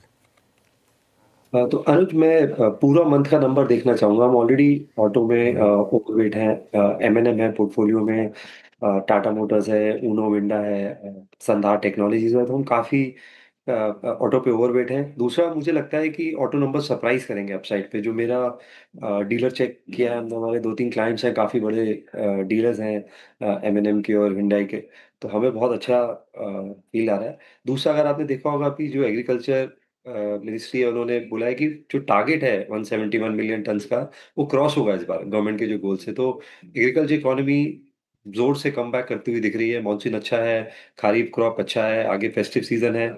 तो मुझे लगता है टू व्हीलर्स पे और ट्रैक्टर पे भी निगाह रहेगी मेरी, और स्पेशली टू व्हीलर पे थोड़ा सा वैल्यूएशन कंफर्ट है, चाहे वो बजाज ऑटो हो या हीरो हो कंपेयर टू PV मेकर्स। तो हम काफ़ी कंस्ट्रक्टिव हैं। और अनुज, ऑटो चला नहीं है 4-5 साल से। अगर आप वॉल्यूम वाइज देखें तो टू व्हीलर तो आप पहुंचा है जहाँ कोविड के लेवल्स पे थे। मारुति भी ऑल टाइम हाई बनाया है, बट 10,000 रुपये का शेयर था आज से 7-8 साल पहले भी। तो मुझे लगता है कि थोड़ा लेग्स और है, प्रोवाइडेड जैसा मैंने बोला जो मंथली अपडेट आए सितंबर एंड में, वो मेकअप करे जो बीच का शार्ट सीजन था। गुरमीत जी नमस्कार, वीरेंद्र बोल रहा हूँ। ये OMCs में एक बार फिर से मूव आ रहा है। Look at HPCL, BPCL, crude की इस ट्रेजेक्टरी को देखते हुए गुरमीत, अभी आपको कोई सेंस लग रहा है OMCs को चेस करने का? एक वैल्यूएशन कंफर्ट है। दूसरा, क्रूड प्राइसेस लार्जली स्टेबल है। पूरे क्वार्टर अगर आप देखेंगे तो $65 से $70 के रेंज में रहे हैं जो, और सिंगापुर रिफाइनिंग मार्जिन में थोड़ा सा बढ़ोतरी है। एक हमें इसमें स्पेस अच्छी लगती है, वो प्योर रिफाइनर है एक्चुअली, OMC नहीं है, वो चेन्नई पेट्रोलियम है, IOC की सब्सिडी है। एक क्वार्टर उनका शटडाउन था मेंटेनेंस, तो उसकी वजह से लॉस आया। लास्ट क्वार्टर एक्साइज और मार्क टू मार्केट इन्वेंट्री की वजह से लॉस आया। अगर आप आज इसकी एंटरप्राइज वैल्यू देखें, मार्केट कैप और डेट ऐड करें तो 10,000 करोड़ है। आज आपको सेम कैपेसिटी अगर क्रिएट करनी हो तो 30,000 करोड़ की क्रिएट होगी, तो 1/3 ऑफ रिप्लेसमेंट कॉस्ट पे अवेलेबल है। और डीजल क्रैक्स अच्छे हैं, और इन्होंने फ्यूल वेस्टेज कम किया है। तो जैसे हम 100 रुपये का क्रूड रिफाइन करते हैं तो 90 आता है, 10 का वेस्ट हो जाता है। तो इन्होंने फ्यूल वेस्टेज 1-1.5% इंप्रूव किया है। हर 1% पे 80 से 100 करोड़ का बॉटम लाइन पे इम्पैक्ट आता है। तो बहुत डीप वैल्यू कंफर्ट है, तो इसको हम as a special situation portfolios में देख रहे हैं। ऑयल मार्केटिंग कंपनीज हमारे हमारे पोर्टफोलियो में नहीं है। Okay Gurmeet ji, good afternoon. एक और स्पेस जो पिछले कुछ सत्रों से लाइमलाइट में है, दैट इज़ मेटल स्पेस, और इनफैक्ट स्टील्स देखें तो अच्छा परफॉर्म करते हुए नजर आ रहे हैं। ब्रोकरेजेस की ओर से भी थम्स अप। कैसे अप्रोच करें स्पेस को, और आपके पास है क्या, एक्सपोजर बढ़ाया है क्या? नहीं, हम हमारे पास एक टैक्टिकल प्लेस में है। हम नॉन फेरस पे ज़्यादा बुलिश हैं, क्योंकि जो अंडरलाइंग डिमांड है कॉपर एल्यूमिनियम की वो बहुत स्ट्रांग है, और मुझे लगता है हम एक कमोडिटी साइकिल में भी है अदर देन बाकी। प्लस हमें एक स्पेशल मुकन स्टील हमारे पोर्टफोलियो में है। कंपनी बहुत रीजनेबल वैल्यूएशन पे है। बजाज अब 74% ओन करता है, और उन्होंने अपने लैंड बैंक को मोनेटाइज किया है। एक लैंड बैंक उन्होंने अभी पीछे एक्सचेंज फाइलिंग भी करी है, तो बहुत रीजनेबल उस पे अवेलेबल है। और एक क्रेन डिवीजन जो मशीन टूलिंग डिवीजन है, वो एयर मार्क करी है। तो जो ओवरऑल डिमांड है, क्योंकि इंडस्ट्रियल एक्टिविटी पिकअप हो रही है पोर्ट्स में, स्पेशली गुजरात और बाकी स्टेट्स में, तो वहाँ पे भी अच्छा अपसाइड आ सकता है। तो ये एक तरीके का स्पेशल सिचुएशन पे है। इसके अलावा नहीं है पोर्टफोलियो में कुछ स्टील और कमोडिटी। अच्छा गुरमीत जी, अब हम कुछ देर पहले डिस्कस कर रहे थे, ये एक्सिस बैंक, इंडसइंड बैंक, इनमें ऑफ लेट एक काफ़ी स्ट्रॉन्ग रैली देखी है हमने। ये क्या रीज़न, इसको एक्सप्लेन करेंगे? अनुज, थोड़ा कैचअप है, क्योंकि अगर आप देखेंगे एक्सिस को वर्सेस आईसीआईसीआई या एचडीएफसी, तो हाफ वैल्यूएशन था, लगभग 1.7 1.8 बुक वैल्यू पे आ गया था। लंबा कंसोलिडेशन हुआ है। सिटी बैंक वाला एक्विजिशन उतना प्ले आउट नहीं हुआ जितना बैंक को लग रहा था। अभी भी थोड़ा जल्दी होगा कहना। इंडसइंड बैंक हमने देखा था कितना शार्प करेक्शन आया है, जो अकाउंटिंग इरेगुलरिटीज हुई है, तो मैं वहाँ थोड़ा दूर रहूंगा। मैं वेट करूंगा नई पूरी टीम बन जाए उसके अलावा। बट बहुत जगह हमने देखा है कि फॉरेन बैंक्स भी इंटरेस्ट हो रहे हैं। यस बैंक में आप देखिए, सुमितोमो ने कंट्रोल स्टेक लिया है। आरबीएल बैंक ने फंड रेज अनाउंस किया है 3,500 करोड़ का। इंटरेस्टिंग होगा देखना, सब्जेक्ट टू आरबीआई अप्रूवल, कौन इन्वेस्ट करता है। और यहाँ आरबीएल में वैल्यूएशन कंफर्ट भी है, सिर्फ 16,000 करोड़ मार्केट कैप है। तो टीयर टू बैंक्स में मुझे लगता है थोड़ा सा वैल्यूएशन कैचअप हो सकता है, और कोई फॉरेन प्लेयर की एंट्री से थोड़ा अनलॉकिंग हो सकता है। और टीयर वन बैंक्स भी अनु चले ही नहीं है बिल्कुल। आप देखिए एचडीएफसी, आईसीआईसीआई लगभग वहीं पे है। तो मुझे लगता है कि एक रेट कट अगर और होता है 1 अक्टूबर को, जो कि मुझे लगता है, और अच्छा क्रेडिट ऑफटेक आता है सीजन में और अगले सीजन में, तो थोड़ा कैचअप वहां भी हो सकता है। अच्छा गुरमीत गुरमीत जी, ये केबल्स और वायर सेगमेंट में के इंडस्ट्रीज ने एक बहुत बड़ा रिवर्सल दिया। पॉलीकैब आपकी होल्डिंग में रहा है, कोई और अपॉर्चुनिटी, या फिर इसी पे आप लोगों ने ऐड किया है और कैपिटलाइज किया थोड़ा सा? नहीं, पॉलीकैब है हमारे टॉप 5 होल्डिंग में से है पोर्टफोलियो की। आज से नहीं है, 3-4 साल से है। और इनफैक्ट जब बड़े करेक्शंस आए इसमें 2 बार, एक बार टैक्स रिलेटेड था, दूसरी बार जब बिरला ने अनाउंस किया था और बाकी कॉम्पिटिटर्स ने अनाउंस किया था, तो हमने एड अप किया था। फिलहाल ऑलरेडी ऑल टाइम हाई पे है। हमने कुछ पावर इक्विपमेंट में और ट्रांसफार्मर रिलेटेड प्लेस, थोड़ा सा यूटिलिटीज ऐड किया है, क्योंकि वैल्यूएशन कंफर्ट है, तो ये हमने जरूर ऐड किया है। और केबल वायर में सिर्फ पॉलीकैब ही है पोर्टफोलियो। ओके गुरमीत जी, ये सवाल मैं आपसे लगातार पूछती रहती हूँ और मुझे और क्लैरिटी चाहिए। रिटेल स्टॉक्स इनफैक्ट जो टियर 2 टियर 3 स्पेसिस में है, V2 रिटेल हो गया, विशाल मेगा मार्ट हो गया, इन सारे काउंटर्स को कैसे अप्रोच किया जाए इस पर्टिकुलर स्पेस में? साथ ही आदित्य बिरला फैशन रिटेल हाल में ही काफ़ी पॉजिटिव ब्रोकरेज रिपोर्ट आई थी, लेकिन ट्रेंड कुछ मतलब महीनों से अंडर परफॉर्म कर रहा है। क्या अप्रोच रहेगी स्पेस में? तो हमने कंजम्पशन को थोड़ा डिफरेंट तरीके से प्ले कर रहे हैं। तो होटल स्टॉक्स हैं पोर्टफोलियो में, इंडियन होटल्स है, लेमन ट्री है। उसके अलावा हम हमारे पास ट्रेंड है पोर्टफोलियो में, हमने ऐड किया है गिरावट में जब और मुझे लगता है कि बाजार एक क्वार्टर देखना चाहेगा, क्योंकि उन्होंने सडनली पिछले क्वार्टर कम ग्रो किया था। मार्केट में एक आदत हो गई थी 30-40% ग्रोथ की। तो आई थिंक बाजार देखना चाहेगा, और ऑपरेटिंग मैट्रिक्स लेकिन अच्छे लग रहे हैं। और हमने एक चिल्ड्रन स्टेशनरी में डॉम्स ऐड किया है, क्योंकि ऑलमोस्ट मैक्सिमम स्टेशनरी प्लेसेस में जीएसटी 0 हो गया है, तो और फॉर्मलाइजेशन होगा। उसके अलावा वो स्कूल बैग्स और पेन में भी एंटर कर रहे हैं, ईस्ट में एक्विजिशन कर रहे हैं, और मार्जिन बहुत अच्छा है। 2,000 करोड़ के टर्नओवर में लगभग 250 करोड़ पैट करते हैं। इस लाइन में ये मार्जिन बहुत अच्छा है, तो ब्रांड रिकॉल अच्छा है।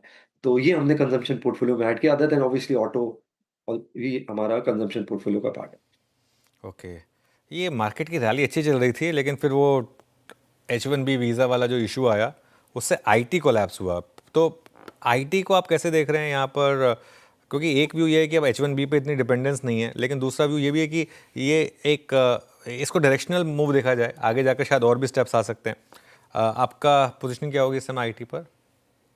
अनुज, आप ठीक बोल रहे हैं। आई थिंक हमारा भी एक छोटा सा फियर है, क्योंकि पहले लग रहा था कि सर्विसेज नहीं आएगा टैरिफ में, और ये एक तरीके से ये सारा हाइपोथेसिस कि सिर्फ गुड्स पे रहेगा उसको चैलेंज करता है, इसलिए बाजार थोड़ा नर्वस है। और आईटी में करेक्शन पहले भी था, तो मुझे लगता है लार्ज कैप आईटी में थोड़ा वेट करना चाहिए हमें। हमें एचसीएल टेक अच्छा लगता है, हमारे पोर्टफोलियो में बहुत थोड़ा एक्सपोजर है उसमें, क्योंकि उसका सॉफ्टवेयर बिजनेस बहुत अच्छा कर रहा है और आईटी सर्विसेज का कंट्रीब्यूशन कम होता जा रहा है। अगर आप H1B भी देखेंगे तो टोटल H1B जो लाइव है वो लगभग सिर्फ 3000 है, तो H1B का इम्पैक्ट कम है, वेल स्प्रेड आउट है, वैल्यूएशन कंफर्ट है, तो वो हमें अच्छा लगता है। बट हम आईटी पे अंडर वेट है ना, जब हम लेस देन 5% हो गए आईटी में वेटेज के हिसाब से पोर्टफोलियो में। मैं बिल्कुल भी नहीं एग्जिट करना चाहूंगा, क्योंकि एक स्टेज पे ट्रेड डील भी होगा, अब वो चंद हफ्तों में होता है, चंद महीनों में होता है, तो आप बिल्कुल बाहर नहीं रह सकते।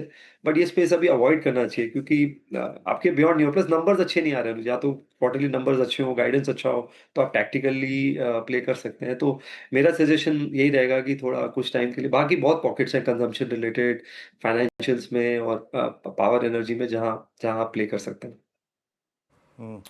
गुरमीत, ये अभी आपके आने से पहले हम जब गोल्ड पे बात कर रहे थे, तो टाइटन पे या फिर ज्वेलरी स्पेस में इस प्राइस पे आपका व्यू क्या है? आई मीन एक सब्सटेंशियल जो पोर्शन आपका ज्वेलरी सेगमेंट का है, वहाँ पे वॉल्यूम्स के थोड़े कम होने का, ड्राई होने का फियर, वो फैक्टर जो है, वो क्या आपको भी सेम धारणा है आपकी भी, आपका टाइटन पे व्यू? क्योंकि ओवरसोल्ड है इस वक्त, 200 EMA के नीचे ट्रेड करता हुआ है।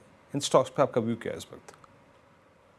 सो वीरू जी, हमने जो चैनल चेक्स किए थे, जो स्टडीड का शेयर होता है वो कम हो जाता है जब गोल्ड का प्राइस ऊपर जाता है, और कॉइन्स का, बार्स का सेल बढ़ जाता है, जो जो मार्जिन पे नेगेटिव इफेक्ट डाल सकता है। थोड़ा सा नेगेटिव ऑपरेटिंग लेवरेज भी हो सकता है, और ग्रामेज कम हो जाता है। जब अब 1.25 लाख 1,20,000 गोल्ड होगा तो ग्रामेज भी कम होता है, तो उसका इम्पैक्ट नियर टर्म देखने को मिल सकता है। बट जैसा मैंने बोला, फेस्टिव सीजन का एक बार वेट करेंगे, अक्षय तृतीया में कैसे नंबर्स आते हैं, कैसे फेस्टिव सीजन जाता है।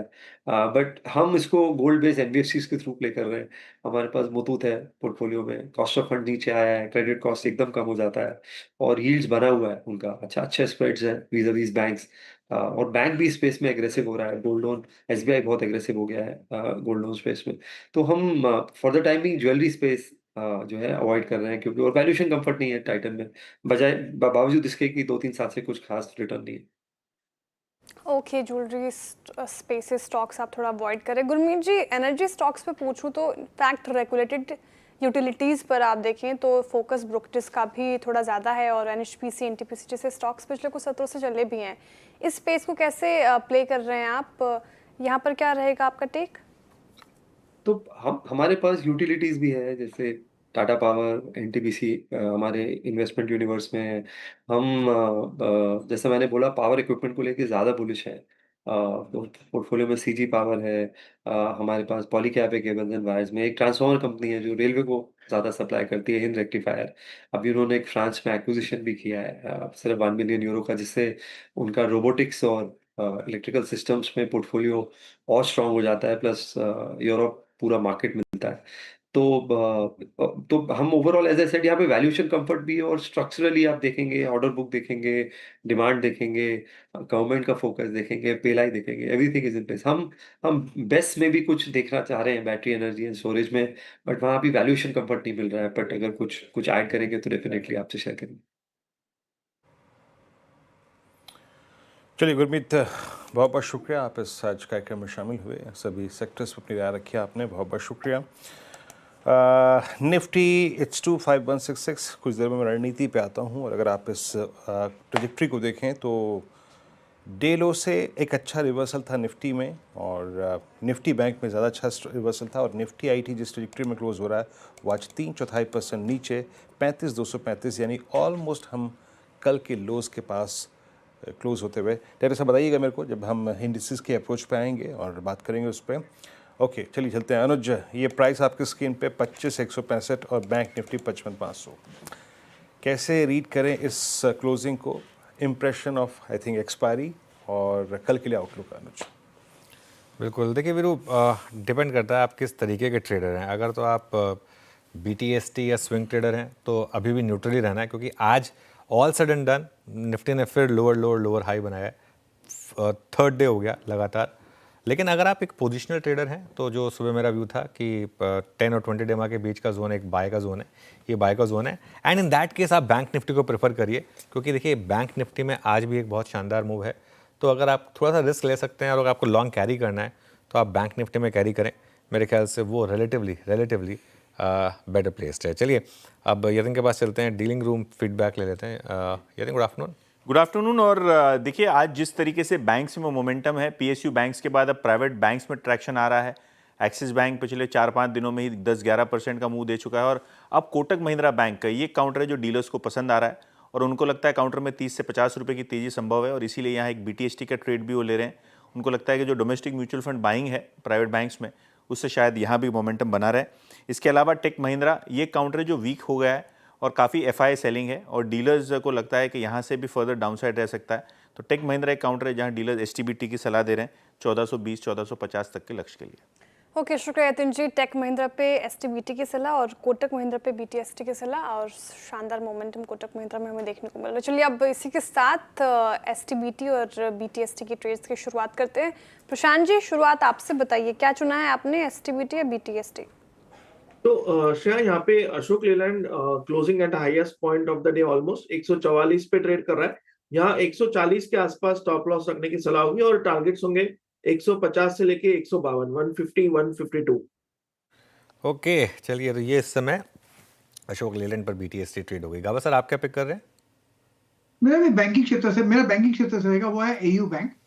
ट्रेड कर रहा है 731.50 के आसपास, स्टॉप लगाएंगे 727 का। कुछ खास नहीं, 4 रुपए का स्टॉप लॉस है। मेरे ख्याल से टारगेट होगा 740। AU bank. AU small finance bank 713 पे आपका बाय, 731 पे आपका बाय कॉल है। अब चलते हैं कविता जी के पास। कविता जी, आप क्या पिक करेंगे कल के लिए? तो वीरेन जी, कोटक बैंक अभी डिस्कस किया था, उसे आप कैरी कर सकते हैं, बट अपार्ट फ्रॉम दैट मुझे लगता है बजाज फिनसर्व में भी एक कैचअप रैली होता हुआ दिख सकता है।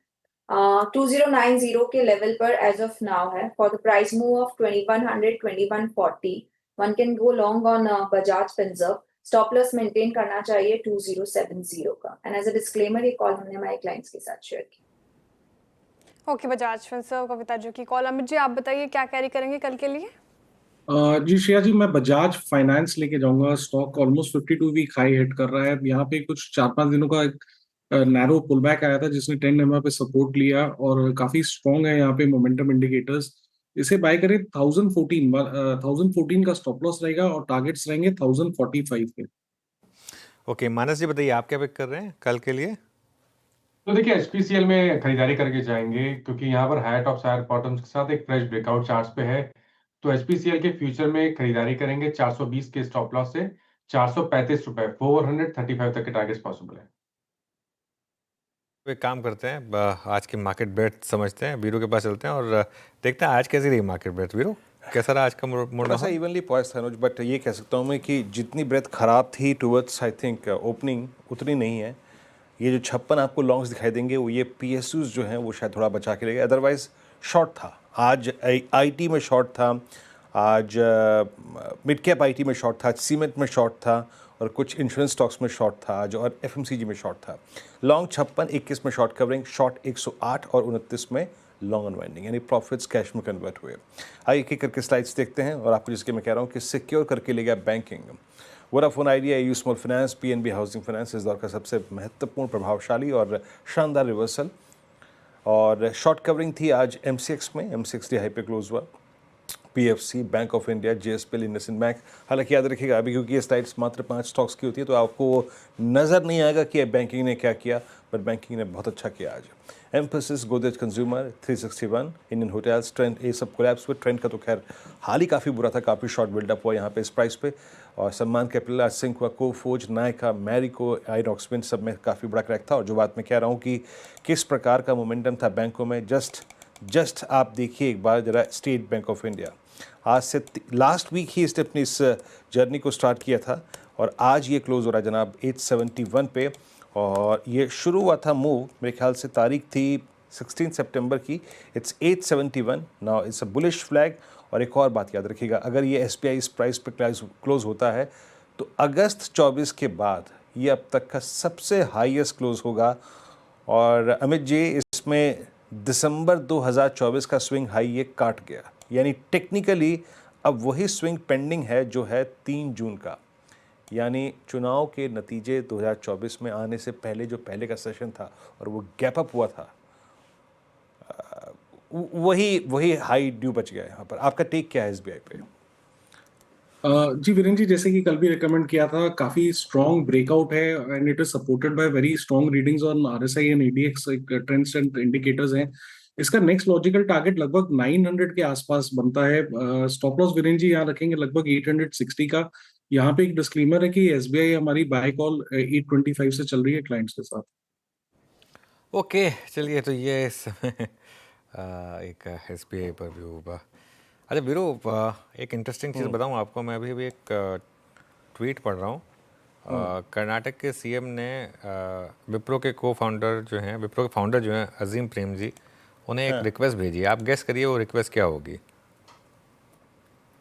वो कह रहे हैं कि मैं चाहता हूं कि थोड़ा सा ट्रैफिक अलाउ करें आप विप्रो के कैंपस से, क्योंकि बेंगलोर में ट्रैफिक बहुत ज़्यादा बढ़ गया है।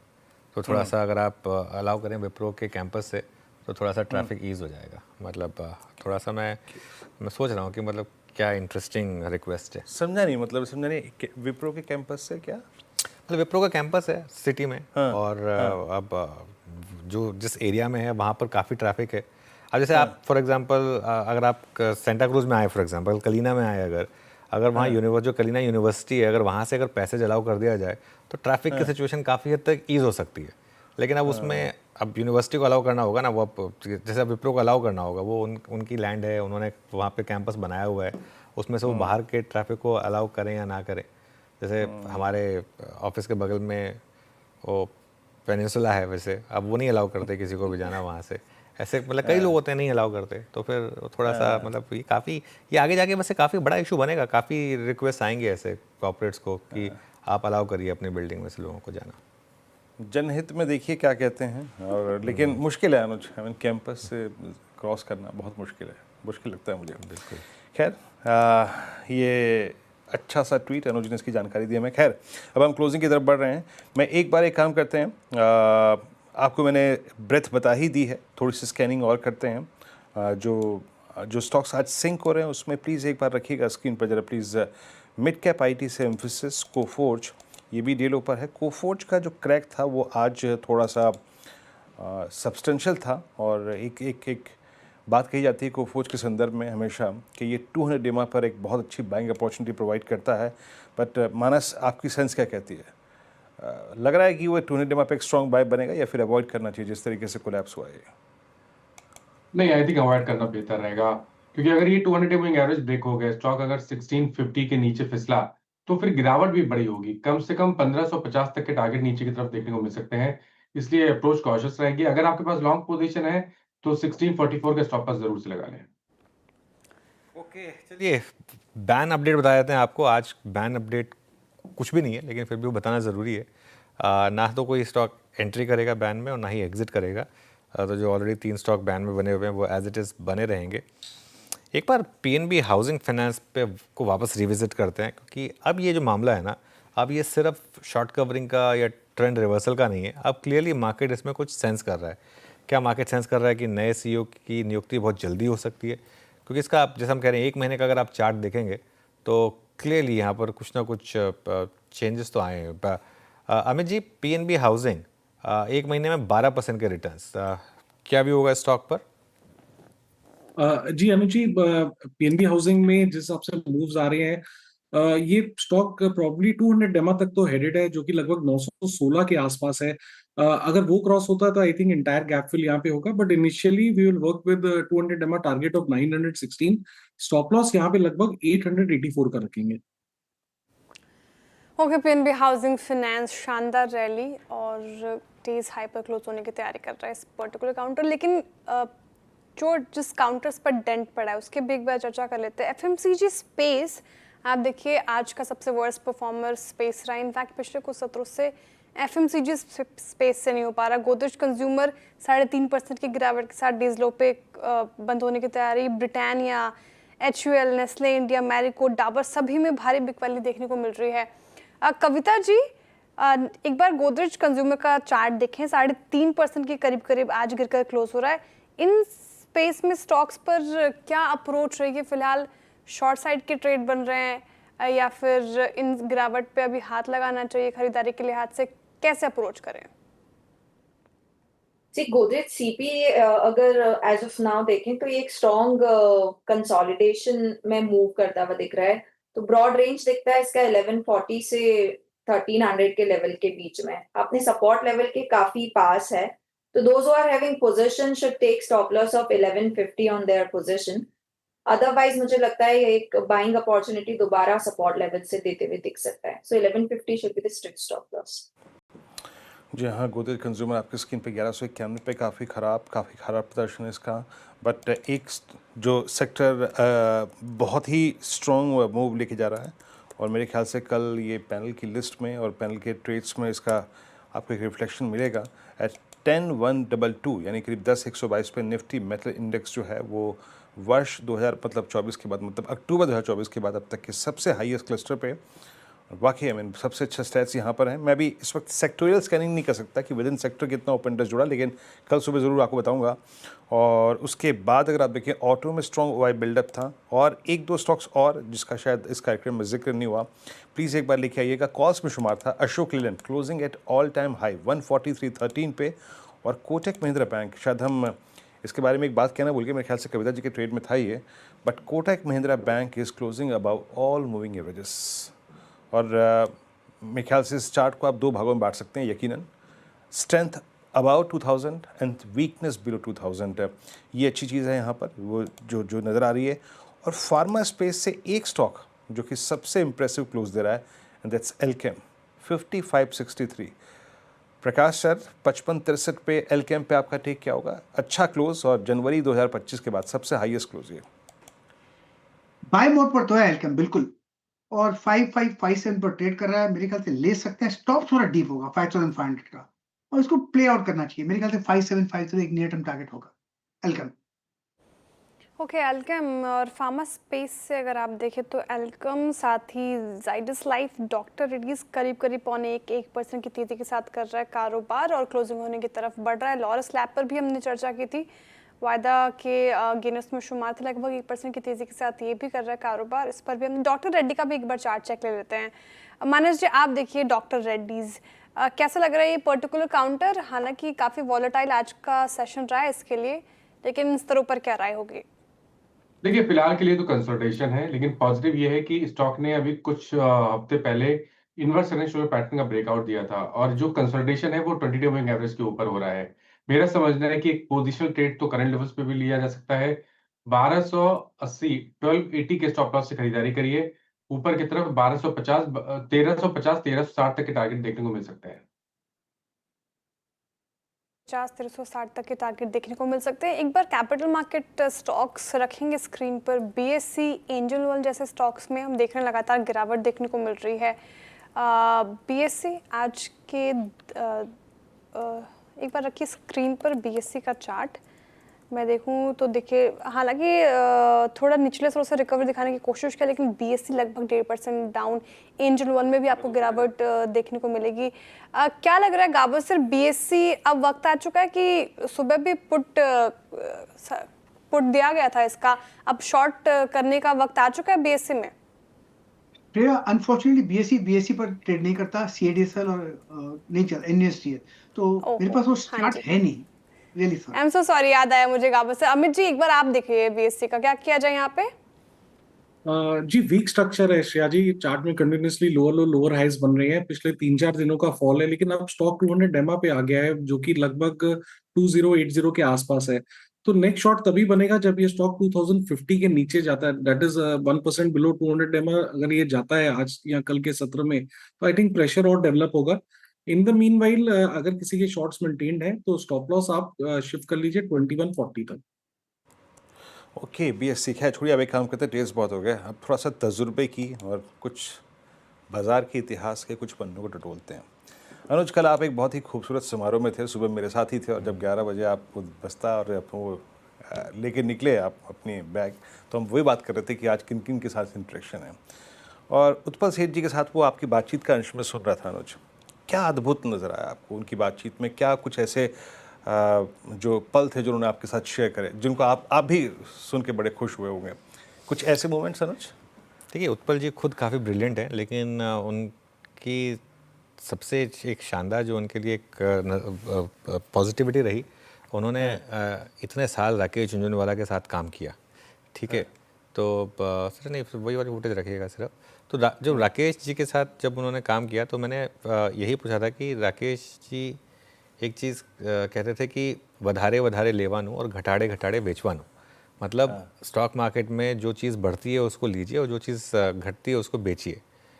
तो उन्होंने कहा कि वो आधी बात आपने कही है, पूरी बात मैं बताता हूँ। बोले वो ट्रेडर के लिए ये चीज़ थी, इन्वेस्टर के लिए उनका ये मानना था कि वधारे वधारे लेवानू एंड घटाड़े घटाड़े बेचवानू, वो इन्वेस्टर के लिए भी है, लेकिन इन्वेस्टर के लिए वो चीज़ है वैल्यू के लिए, और ट्रेडर के लिए वो चीज़ है प्राइस के लिए। तो उस चीज़ को उसको डिस्टिंग्विश करना, आई थिंक वो, क्योंकि मैंने बहुत कम लोग देखे हैं जो एक सक्सेसफुल ट्रेडर और इन्वेस्टर दोनों बन पाते हैं।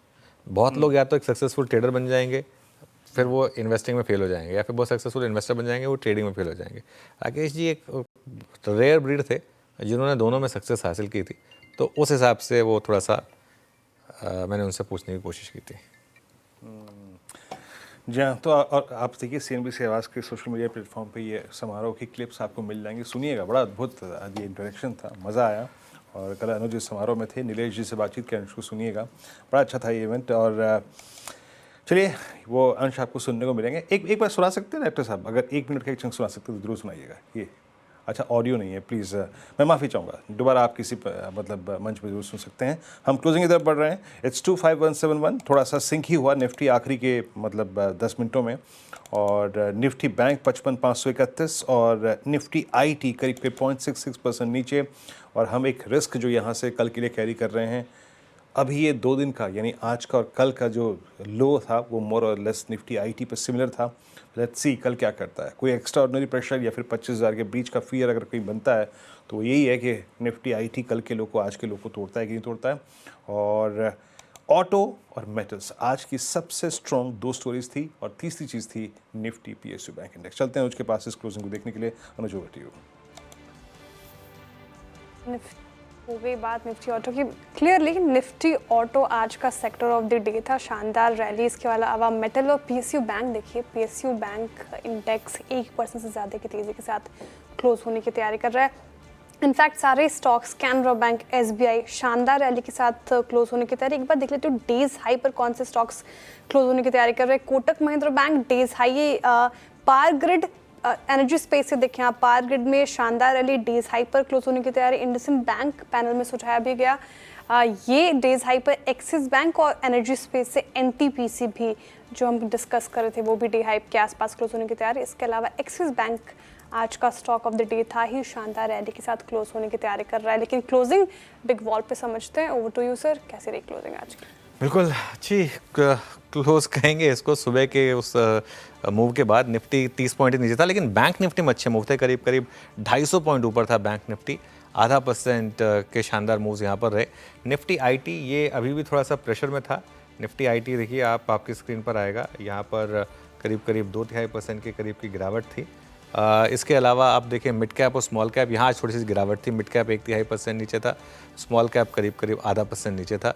एडवांस डिक्लाइन 1200 बढ़ने वाले शेयर और करीब 1660 गिरने वाले शेयर इस समय आपको ट्रेड में दिखाई देंगे। अब चलते हैं एक बार सेक्टोरल मूवर्स पर, देखते हैं किस तरीके के मूव्स रहे।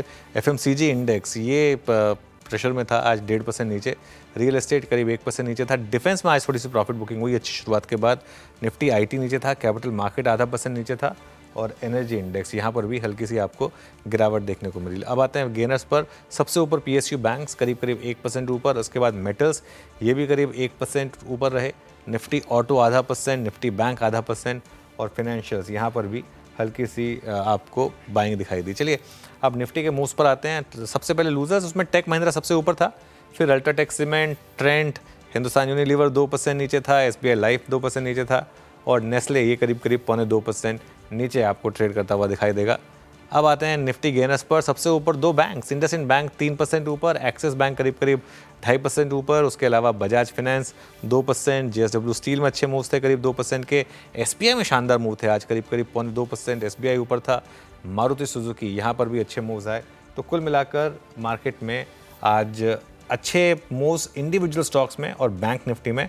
क्लोजिंग लेकिन एकदम जैसे कहते हैं ना नो मैंस लैंड में हो रही है 25,185 के आसपास।